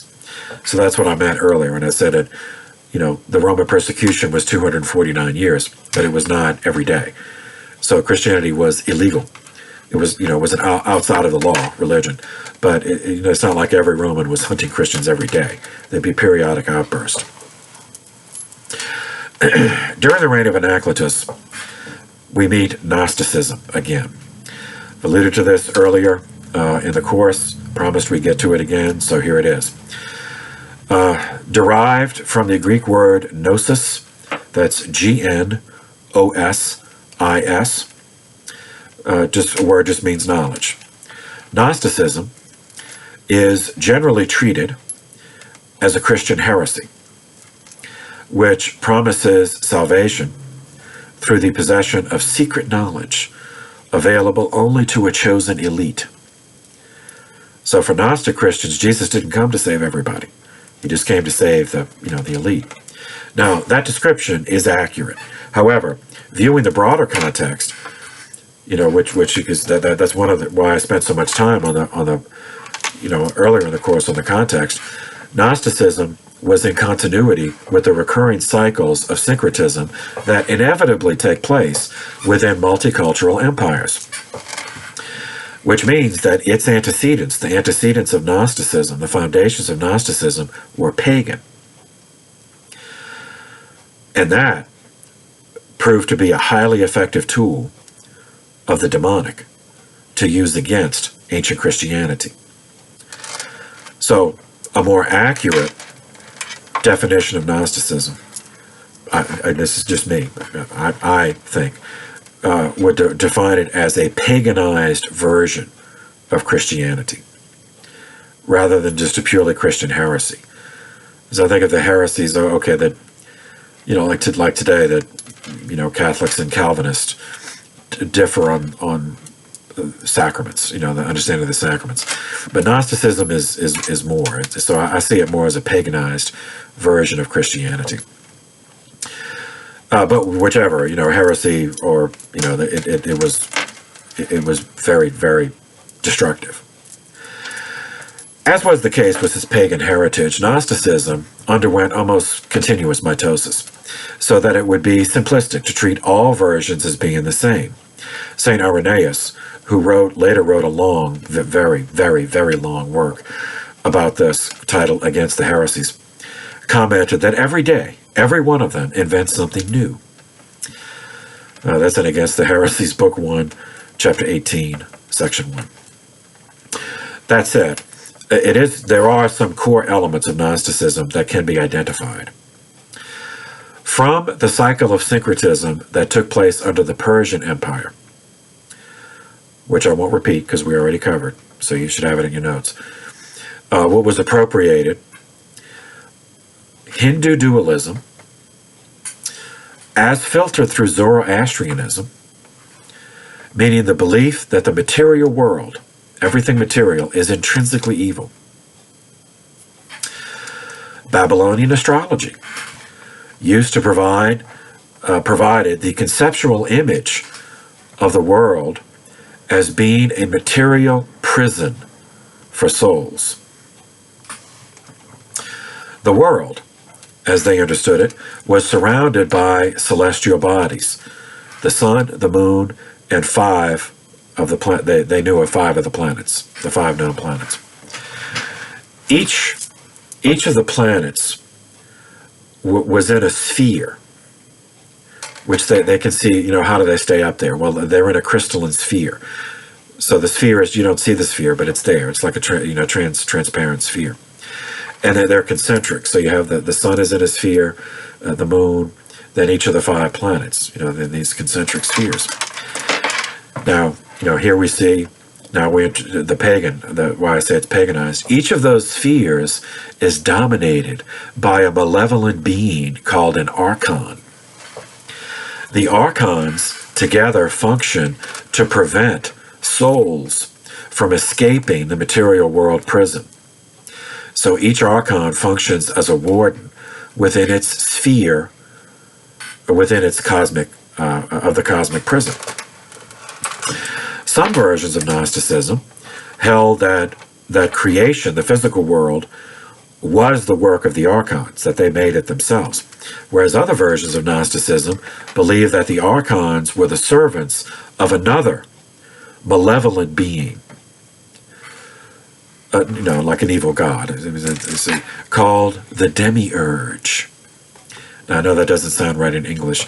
So in English, it's transliterated as D-E-M-I-U-R-G-E. So demiurge, the word urge means something in English, so you might think it's a minor urge. This is not at all what it means. It's a term. Demiurge is derived from a pre-Christian Greek word that had nothing to do with this. The Greek word was demiurgoi, which just means a public worker in the sense of a manual laborer. So the demiurgoi, like if the boule in Athens decided that they wanted to have a road repaired or a bridge built, then they would hire demiurgoi, workers, manual labor workers. So that's all it meant. But manual work, of course, those are people whose entire existence is dealing with the material world. So for the Gnostic, they see that as defilement. So the demiurge is the supreme, for the Gnostic, is the supreme maker of the material world, not God. So that God only made the spiritual. It's this other, these evil things that made the material world. So you see, this is pagan. It's a that's why I said it's a paganized version of Christianity. It's much more than just a heresy.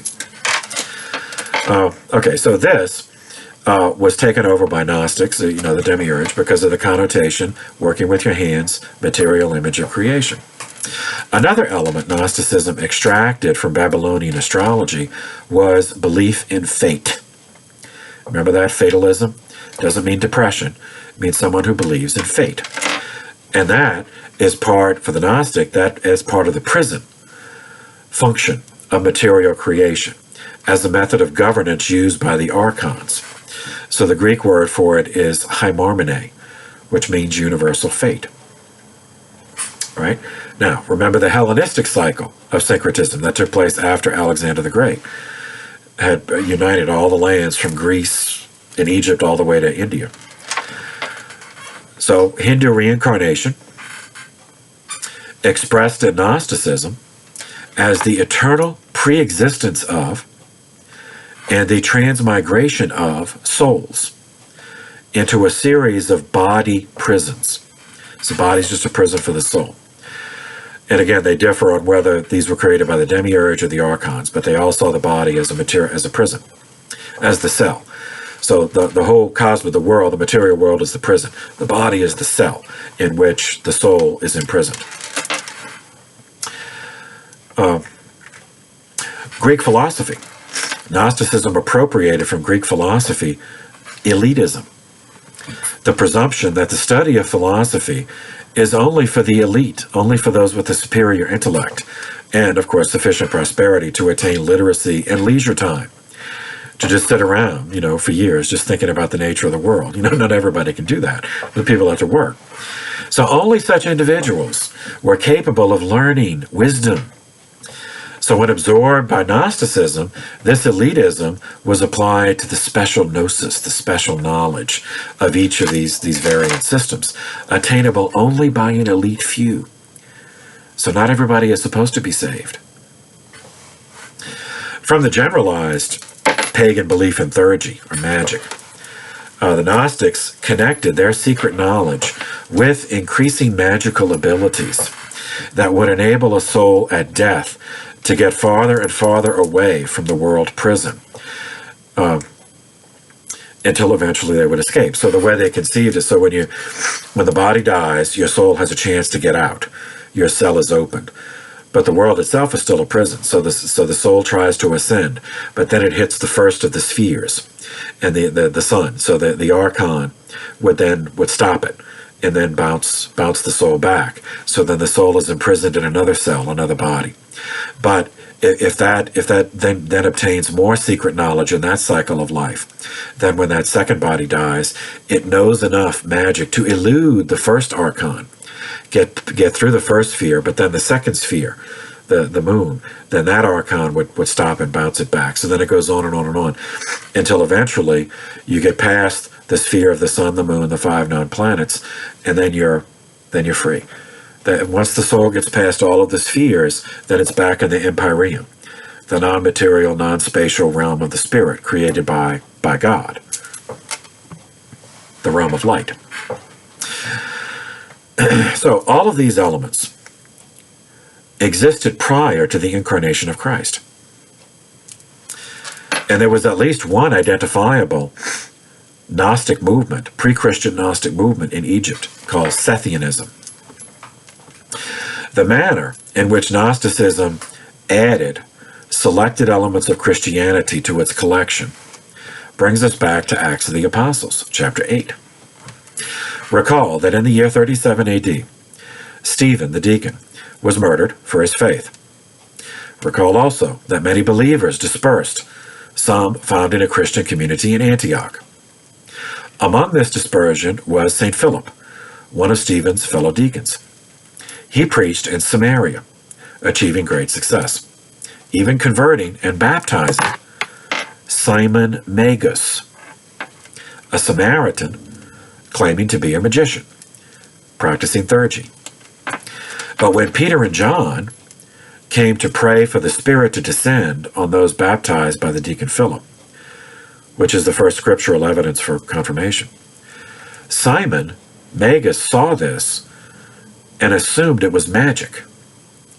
So he offered to pay the apostles if they would give him the spell, to summon the Spirit. Now, Peter obviously refused, and he cursed Simon, and Simon disappeared from the biblical narrative. So you can refresh your memories. That's Acts chapter 8, verses 4 through 25. According to early tradition outside of the Bible, but later recorded by St. Irenaeus, a father of the church, and we'll talk about later, Simon then made his way to Antioch, where he was exposed to dualist ideas. Remember, Antioch is a crossroads city, so the trade routes, those dualist ideas came from India, from Persia, Zoroastrian, Babylonia, so those were all there, ambient. Over time, that blended with his exposure to Christianity and his own personal belief in magic, that it was possible for humans to use mystical means to manipulate the physical universe. He wrote his ideas down in a work called The Great Exposition, which described a universe in which Jesus revealed to a secret few an arcane ascendancy which led from the material world to escape into the heights of divine contemplation. This is the moment when Gnosticism found a new host in Christianity, and which allowed Gnostics to claim that they were Christian, when in reality they're pagan. Irenaeus tells us one of Simon Magus's pupils was named Menander, who gathered some followers in Antioch by offering to share with them this secret knowledge. One of his pupils was a Jewish-born man named Cerinthus, who claimed to have converted to Christianity, so from Judaism to Christianity, and then absorbing this Gnostic, paganized version of Christianity. Shortly after the martyrdom of St. Timothy, Bishop of Ephesus, Cerinthus came to the region of Ephesus, explaining that such Christian martyrdoms were completely unnecessary. For him, it was possible, for Cerinthus, it was possible to be a faithful Jew, a faithful Christian, and to live openly in the Roman pagan world, all at the same time. Okay, before Irenaeus Against the Heresies, Book 1, Chapter 23, Sections 1 through 5, summarize Simon Magus and Menander. Then, moving down to Chapter 26, Book 1, Chapter 26, is on this guy, Cerinthus. Cerinthus.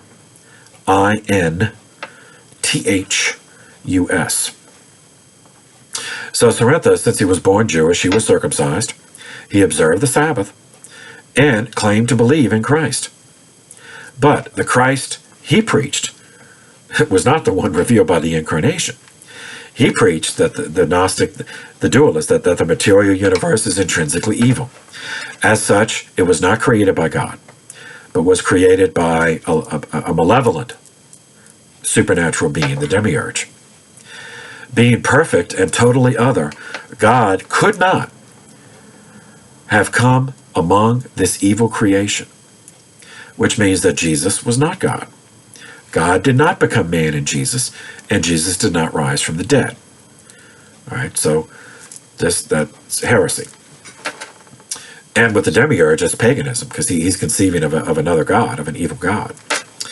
So this insight that he taught was special, was the gnosis, the secret knowledge, available only to a select few. These few had access to the steps necessary to rise to spiritual perfection, to escape the world prison.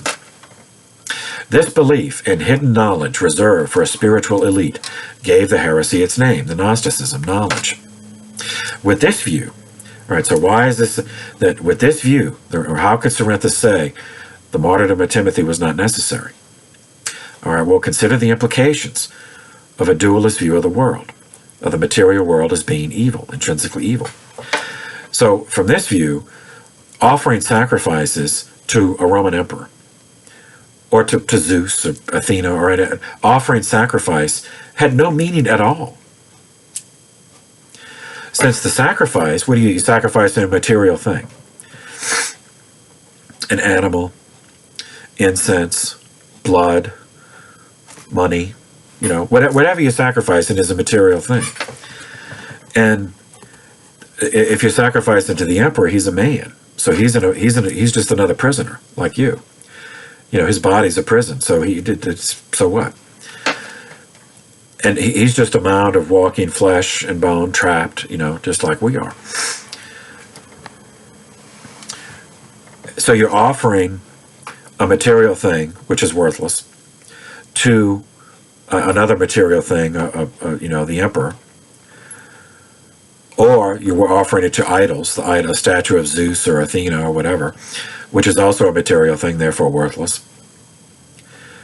And the stupid Romans think that matters because they don't have the secret knowledge. See, they think they don't understand that everything material is worthless. So sacrificing a worthless material thing to a worthless material thing in an action taking place within the material world and therefore is worthless, that's an act that had no meaning. So he said it's entirely, that's why it's entirely possible to be a faithful Jew, a faithful Christian, and live openly in the world. Now, his definition of faithful would be different. But he said, okay, I can believe in Moses, I can believe in Christ, but by a Gnostic way. So there's no violation of the first commandment. For him, would just refer to the spirit, because that's all that matters. So whatever act you do with your body is irrelevant. So the ritual doesn't matter as long as your spirit doesn't believe it, and the Romans don't know that. So go ahead and do the ritual, prove your loyalty, whatever, to this worthless guy, let the Romans think that matters, and then go live about your life. So consider how tempting that would be, for people who were inspired by the gospel, by the teachings of Jesus, but are also, perfectly understandable, as humans, they're afraid to be captured and tortured and fed to animals and lit on fire. But here this guy's showing them, well, yes, I can still believe in Jesus. And I can still do this, just do this one act on this one day, prove my loyalty, and then go about my life. It's dangerous. So it is entirely possible that St. John wrote the fourth gospel as a means of refuting this perversion, as discussed by St. Irenaeus, who stated that John wrote this gospel while living in Ephesus. And see, and Cerinthus went to Ephesus and started preaching this. So, all right, now you can read it for yourself. Against the Irenaeus, Against the Heresies, Book 3, Chapter 1, Section 2, and then Book 3, Chapters 26 through 29. Okay, Vespasian managed to die of natural causes. He dehydrated from a severe intestinal infection. So, diarrhea, essentially. I mean, I know it's not, but, that's what happens. They didn't have any way to stop it. He just dehydrated. On June 24th, 79 AD. Now, he was the first of the Roman emperors to die of natural causes. All the previous ones were murdered. One committed suicide. The others were murdered. No, two committed suicide. Vespasian was followed by his oldest son, Titus. Before we cover Titus, in the same year that Vespasian died, 79 AD, two more apostles were martyred, Saints Simon and Jude. These are the only two apostles, now this is outside the New Testament, so it's just a tradition, that they died together. Initially, they separated at the dispersion. Simon went to North Africa, Cyrenaica in Egypt, which, remember, those at the time were part of the Roman Empire, while Jude went to Osrhoene and Armenia, which we covered earlier in the course. They rejoined together in 66 AD, traveled to Mesopotamia, present-day Iraq, where the Chaldean Rite, attributes to them the conversion, the baptism of 60,000 over, a period of years, over a decade. They were murdered by pagans in 79 AD. Jude was perforated with a spear, while Simon was sawn in pieces, cut in pieces. Their feast day is October 28th. Okay, Titus, Emperor number 10. Titus Flavius Caesar Vespasianus. Born 39 AD, Emperor from 79 to 81. Titus was born in Rome, the eldest son of Vespasian, and Vespasian's wife at the time, Domitilla the Elder. Titus had one younger sister, named Domitilla the Younger, and one younger brother, a future emperor, Titus Flavius Domitianus, the future emperor Domitian. Following the customary route of advance, one would serve in the military and then run for public office to ascend the cursus honorum, the ladder of honor. Titus served as a military tribune in Germany from 57 to 59. In 60, he was among the reinforcements to Britain that fought the revolt of the Celtic, the Briton, Queen Boadicea, which is a fascinating story, but it has absolutely nothing to do with church history, so I can't justify spending time on it. Whereas the other Roman stuff I spend time on, eventually it does connect, but that one doesn't. In 63 AD, he returned to Rome and married Aracina Tertulla, daughter of Marcus Aracinus Clemens, a former prefect of the Praetorian Guard, so marrying up.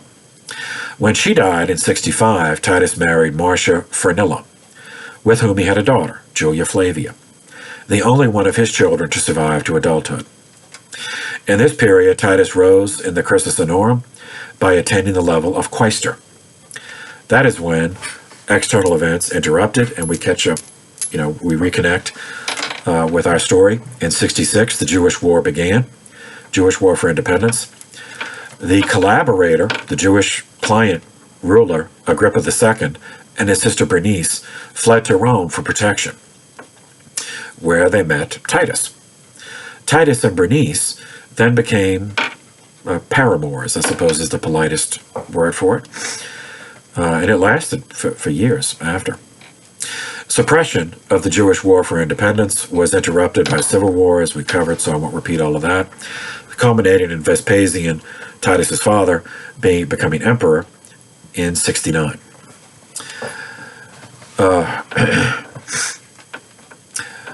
Vespasian then assigned Titus to go back to Judea, because remember, the Jews had killed a cohort and then a legion, so the empire could not remain intact if they let that go unpunished. So they had a hiatus with the civil war, but punishment was now due.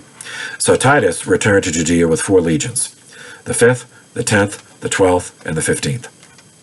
The result, already covered above: destruction of Jerusalem, destruction of the temple, destruction of Jericho, and many other places in the Holy Land. 1.1 million Jews were killed, and 97,000 were sold into slavery.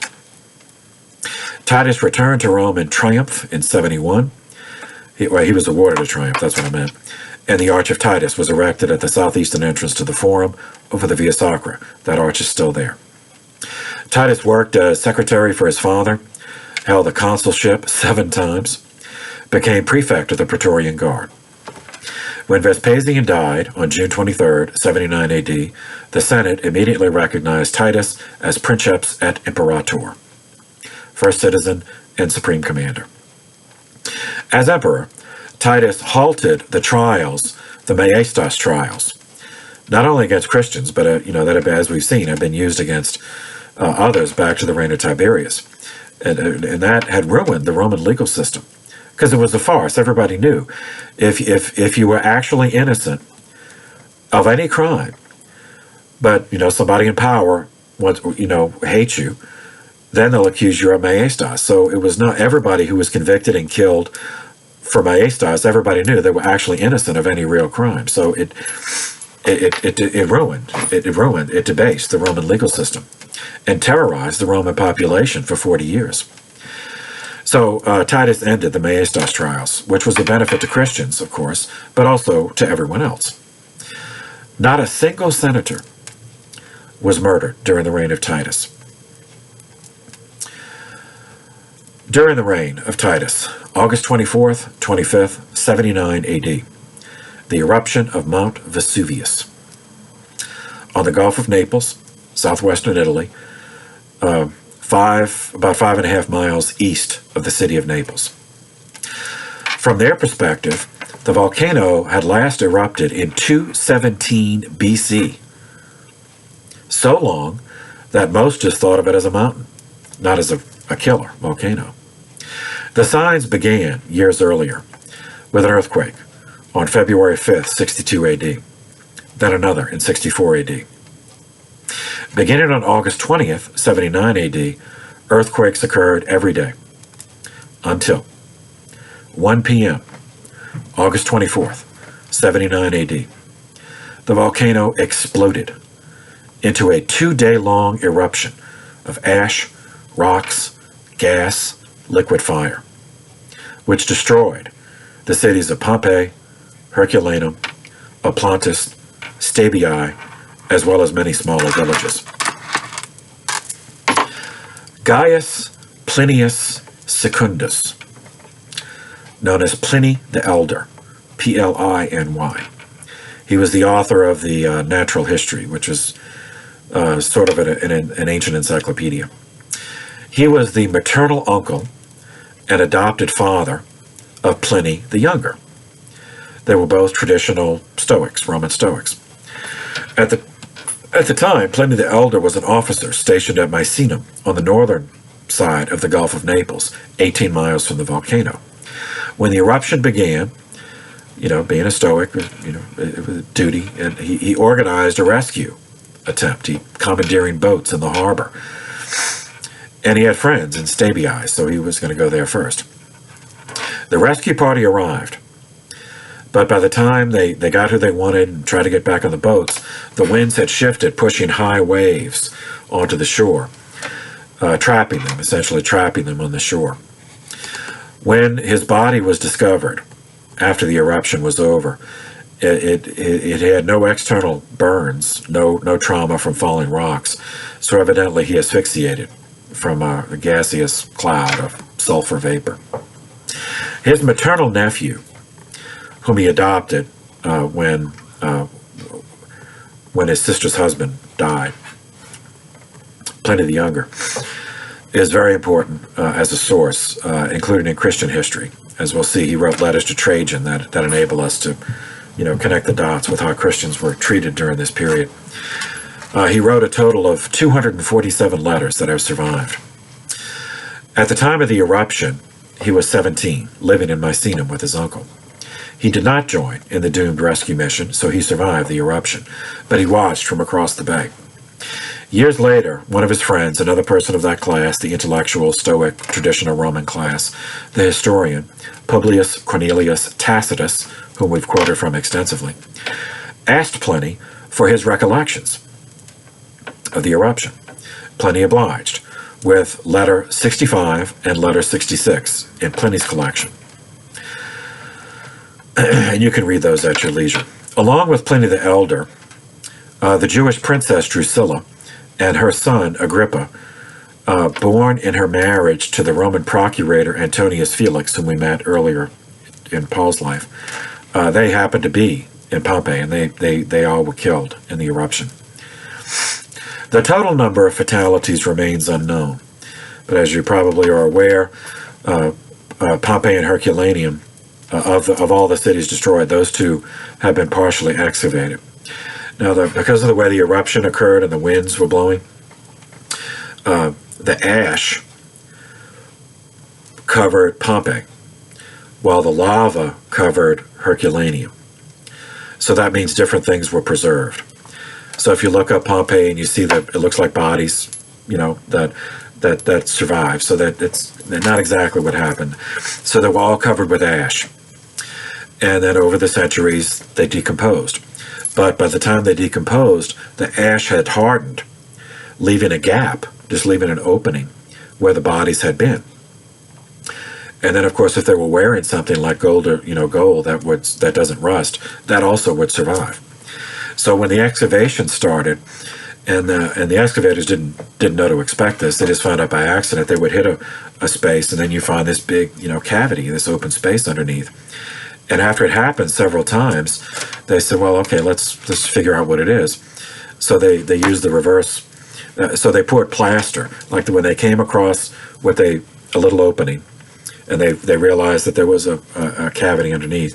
They poured wet plaster into it, let it dry, then removed all the dirt, then digged all the dirt around it, and then they saw the form. They saw that this is a human form.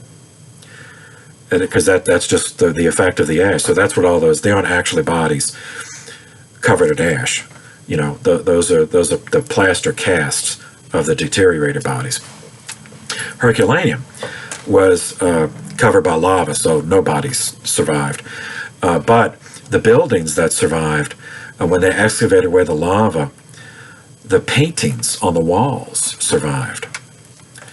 So it's fascinating. Now, the city that Pliny the Elder was, where he was going to, Stabii, that has not been excavated yet. Neither has Otonia. Anyway, so having said all of that, at Pompeii, 1,044 of those human openings have been filled with plaster. So at least that's how many died there. But it's nowhere near finished, so there are obviously more. And at Herculaneum, they have found remains, flash fried, essentially, in the lava, of 332. The following year, 80 A.D., Titus completed and dedicated the Flavian Amphitheater, the Colosseum. It could seat 55,000 people.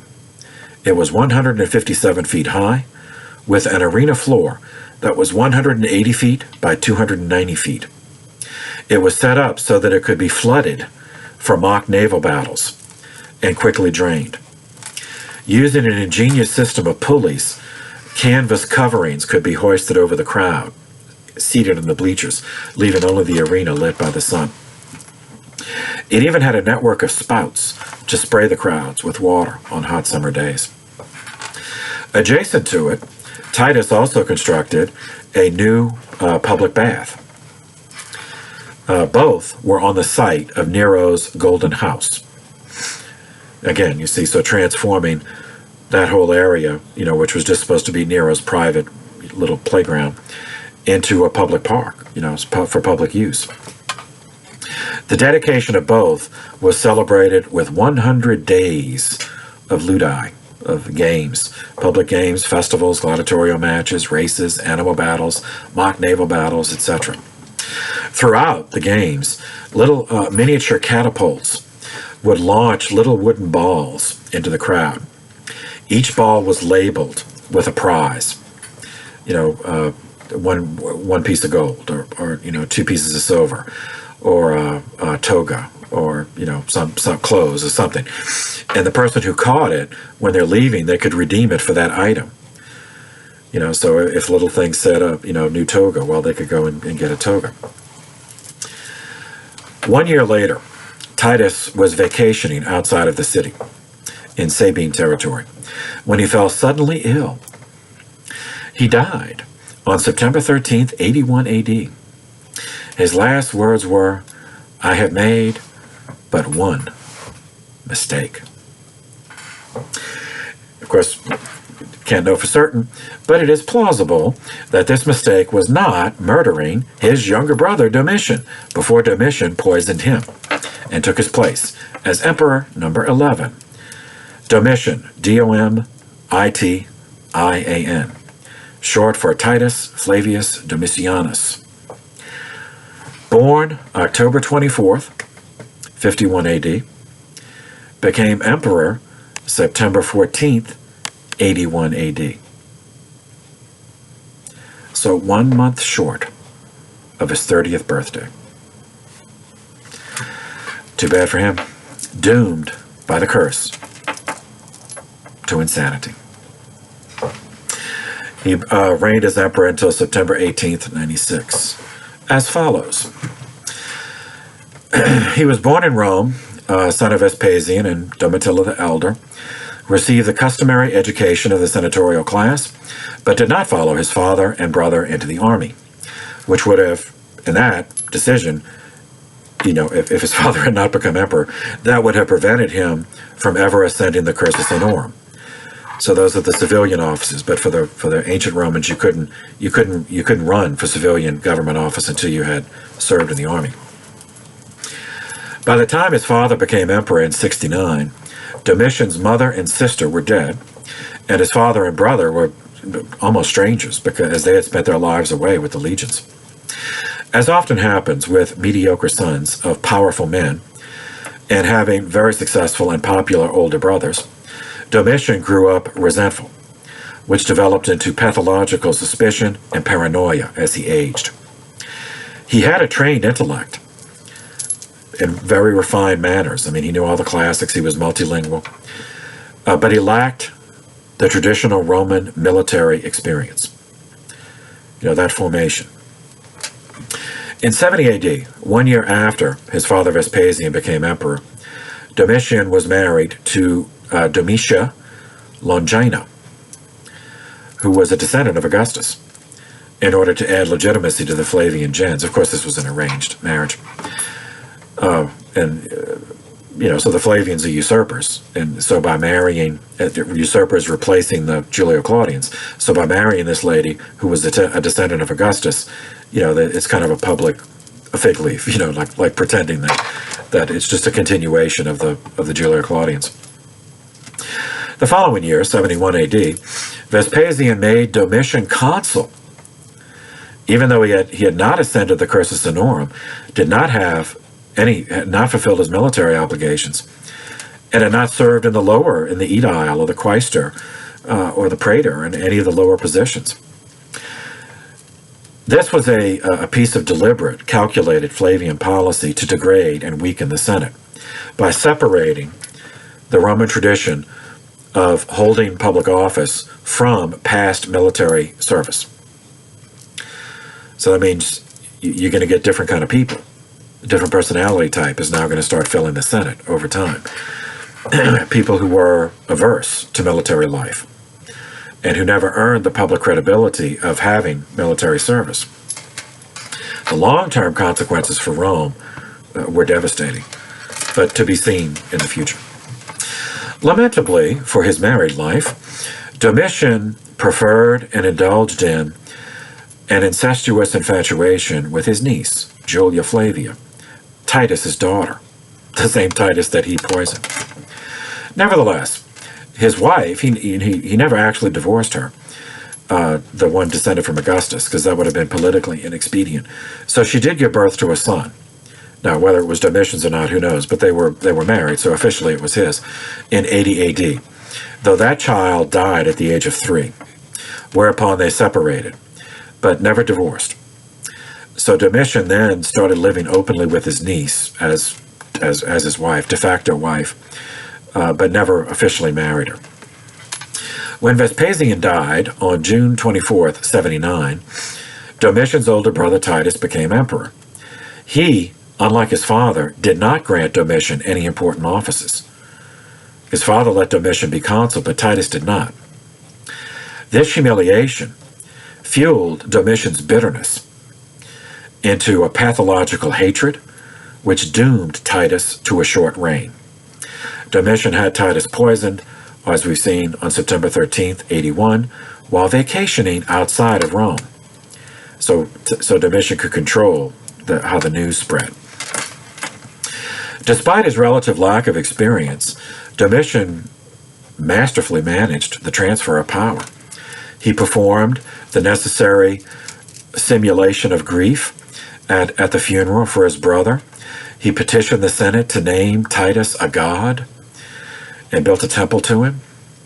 And he awarded the army a huge bonus to ensure their acceptance, for at least a period, because otherwise, who's this guy? He never served. But here, here, you should get a bag of gold. Oh, well, it's okay. He never served. Well, but he's all right. He is my bag of gold. And Domitian proved to have a talent for administration. And for all of his undeniable faults, he did stabilize the economy after the disruptions of Nero's, disastrous government, followed by the Civil War, followed by the various rebellions, and the destruction caused by the eruption of Vesuvius. Yet, as I said, Domitian was 1 month short of his 30th birthday, so he was doomed to the imperial insanity. Public works projects were part of Domitian's economic policy. One example was the Stadium of Domitian, also known as the Circus Agonalis. It was on the north of the Campus Martius in Rome. When it was completed in 86 AD, it was a venue for public athletic contest, modeled on the Greek precedent, with seating for 20,000. It was one of 50 public works projects sponsored by Domitian. Its Greek layout gave the stadium its Latinized name in Agonis, which just means a place for competition, public competition. Later, it also would be used as a site of Christian martyrdoms, including St. Agnes. Today, it is the site of the Piazza Navona. On the Piazza Navona is the Church of St. Agnes. There's also a famous fountain by Bernini, Baroque fountain. Anyway, Domitian enters Christian history as, in terms of infamy, as a persecutor. Pope Cletus was martyred on April 26th, 88 AD, buried near St. Peter in the cemetery that was on the Vatican Hill. The Diocese of Rome was sede vacante for 20 days after his martyrdom. Paulus Orosius, Orosius, wrote in his 7 books of history against the pagans. Well, I should say, Orosius was a priest in North Africa and was a disciple of St. Augustine. When St. Augustine wrote The City of God, Augustine asked this guy, Paulus Orosius, to add a companion piece summarizing the history of the pagans and how paganism had harmed the empire. So this quote is from Book 7 of Orosius, chapter 10, beginning at section 1. Quote, "In the 830th year of the city," that's from the foundation of the city of Rome, "Domitian, the 9th in succession from Augustus, succeeded his brother Titus on the throne. For 15 years, this ruler progressed through every degree of wickedness. Finally, he dared to issue edicts for a general and most cruel persecution, to uproot the Christian church, which was now very firmly established. He even fell into such a state of pride that he ordered the people to speak, to write of, and to worship him as Lord and God, Dominus et Deus. Moved by envy and greed, he put to death the noblest men in the Senate. Some he killed publicly, others he forced into exile, and there butchered them. Whatever uncontrolled lust suggested to him, he did. In Rome, he erected many buildings upon the ruins of people's property. Equally harmful to the state was the war which his legates waged against the Germans and the Dacians, while Domitian himself in the city was a scourge to the Senate and to the people. His enemies abroad were continually cutting to pieces his badly led armies. Crazed by his pride, which made him want to be worshipped as a god, he was the first emperor after Nero to order a persecution of the Christians. Also in these days, the most blessed apostle John was banished to the island of Patmos. The Jews, too, were subjected to cruel torture and to the bloodiest of inquisitions for the purpose of searching out and destroying the race of David, meaning the descendants of King David. The emperor did this because he both hated and yet believed the holy prophets and thought that one was still to come from the seed of David who would ascend the throne. End quote. He goes on, but you get the message. So this catches us up with another apostle, the Apostle John. Eusebius elaborates in his Ecclesiastical History, Book 3, Chapter 17, quote, Domitian, having shown great cruelty toward many, and having unjustly put to death no smaller number of well-born and notable men at Rome, and having without cause exiled and confiscated the property of a great many other illustrious men, finally became a successor of Nero in his hatred and enmity toward God. He was, in fact, the second that stirred up a persecution against us, although his father Vespasian had undertaken nothing prejudicial to us. In the next chapter, chapter 18, Eusebius continuing the quote, It is said that in this persecution the apostle and evangelist John, who was still alive, was condemned to dwell on the island of Patmos in consequence of his testimony to the divine word. Skipping down, still chapter 18, but section 5. In the 15th year of Domitian, Flavia Domitilla, daughter of a sister of Flavius Clemens, who at that time was one of the consuls of Rome, was exiled with many others to the island of Pontia in consequence of testimony borne to Christ. Tertullian, another father of the church, adds another detail in a work titled Prescription Against Heretics, chapter 36, quote, Come now, you who would indulge in better curiosity, if you would apply it to the business of your salvation, run over the apostolic churches, in which the very thrones of the apostles are still preeminent in their places, in which their own authentic writings are read, uttering the voice and representing the face of each of them. Achaia is very near you, in which you find Corinth. Since you are not far from Macedonia, you have Philippi. There too you have the Thessalonians. Since you are able to cross to Asia, you get Ephesus. Since moreover you are close upon Italy, you have Rome, from which there comes even into our own hands the very authority of the apostles themselves. How happy is its church, on which apostles poured forth all their doctrine along with their blood, where Peter endures a passion like his Lord's, where Paul wins his crown and a death like John's, where the apostle John was first plunged, unhurt, into boiling oil, and thence remitted to his island exile. End quote. The Apostle John is enumerated as number 9 in St. Jerome's list of illustrious men.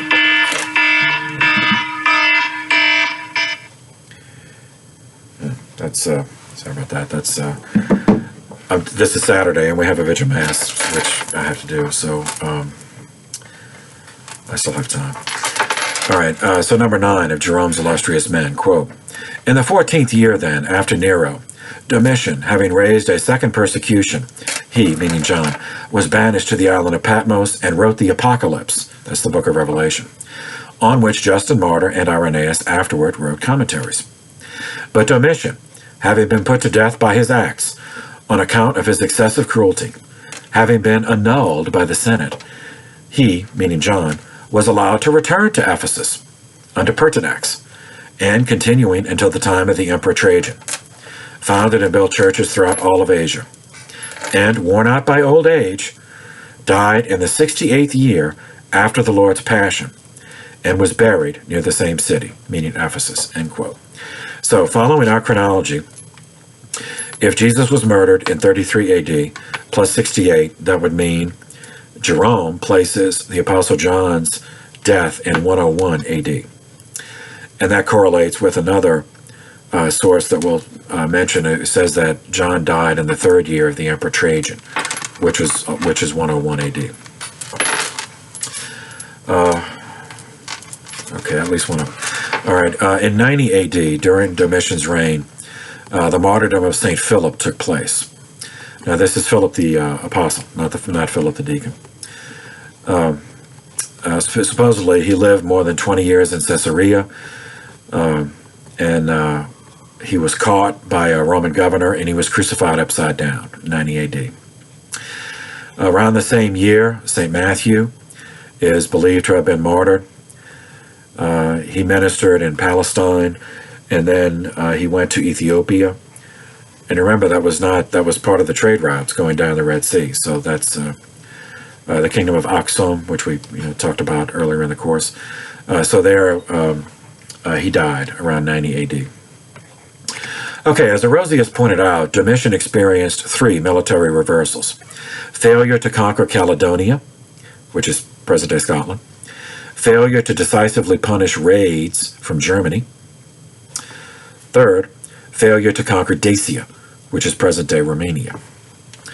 To solidify this weakened position, the position that this weakened in Rome, he held triumphs for himself of each of these, pretending that he had in fact prevailed. Some were deceived by this, most were not. Yet the triumphs were accompanied by the customary ludi, free wine, free bread, free entertainment.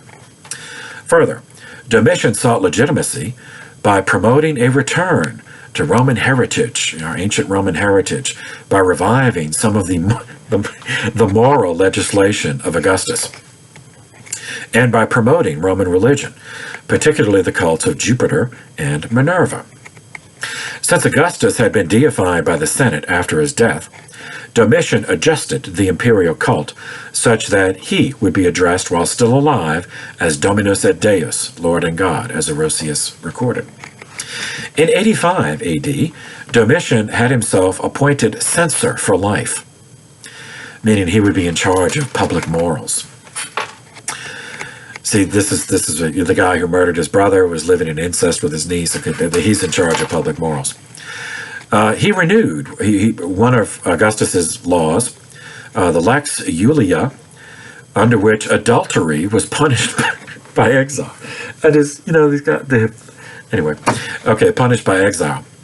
Subversive writing, meaning anything, not glorifying him, was prosecuted and punished with exile and death. So, in other words, he's reviving Maestas. Titus had stopped using it, now Domitian is reviving it, abusing the legal system. So everybody knows anyone convicted of that is actually innocent of a real crime. Actors were likewise regarded with suspicion, and mimes were forbidden from appearing in public. In 87, Vestal virgins who were accused of breaking their vows were executed by being buried alive. Some non-Roman cults also flourished, such as the Egyptian cult of Serapis and the goddess Isis, because Domitian identified them with Jupiter and Minerva. But Jews and Christians, of course, he regarded as a threat, since they could not address Domitian as Lord and God, and they could not participate in the imperial cult, worshiping himself. In this context, Pope Cletus was martyred on April 26th, between 86 and 88 AD. in the Diocese of Rome as Sede Vacante for 20 days. He was followed as Pope number 4 by Clement I. This is St. Clement of Rome. Now, since I have to go get ready for the Vigil Mass, let's see how long we've been going. And I have to keep my voice going anyway for Mass. Okay, so we'll stop there, and we will pick up next time with Pope number 4, St. Clement I, St. Clement of Rome. Until then, thank you for your attention. This session is adjourned.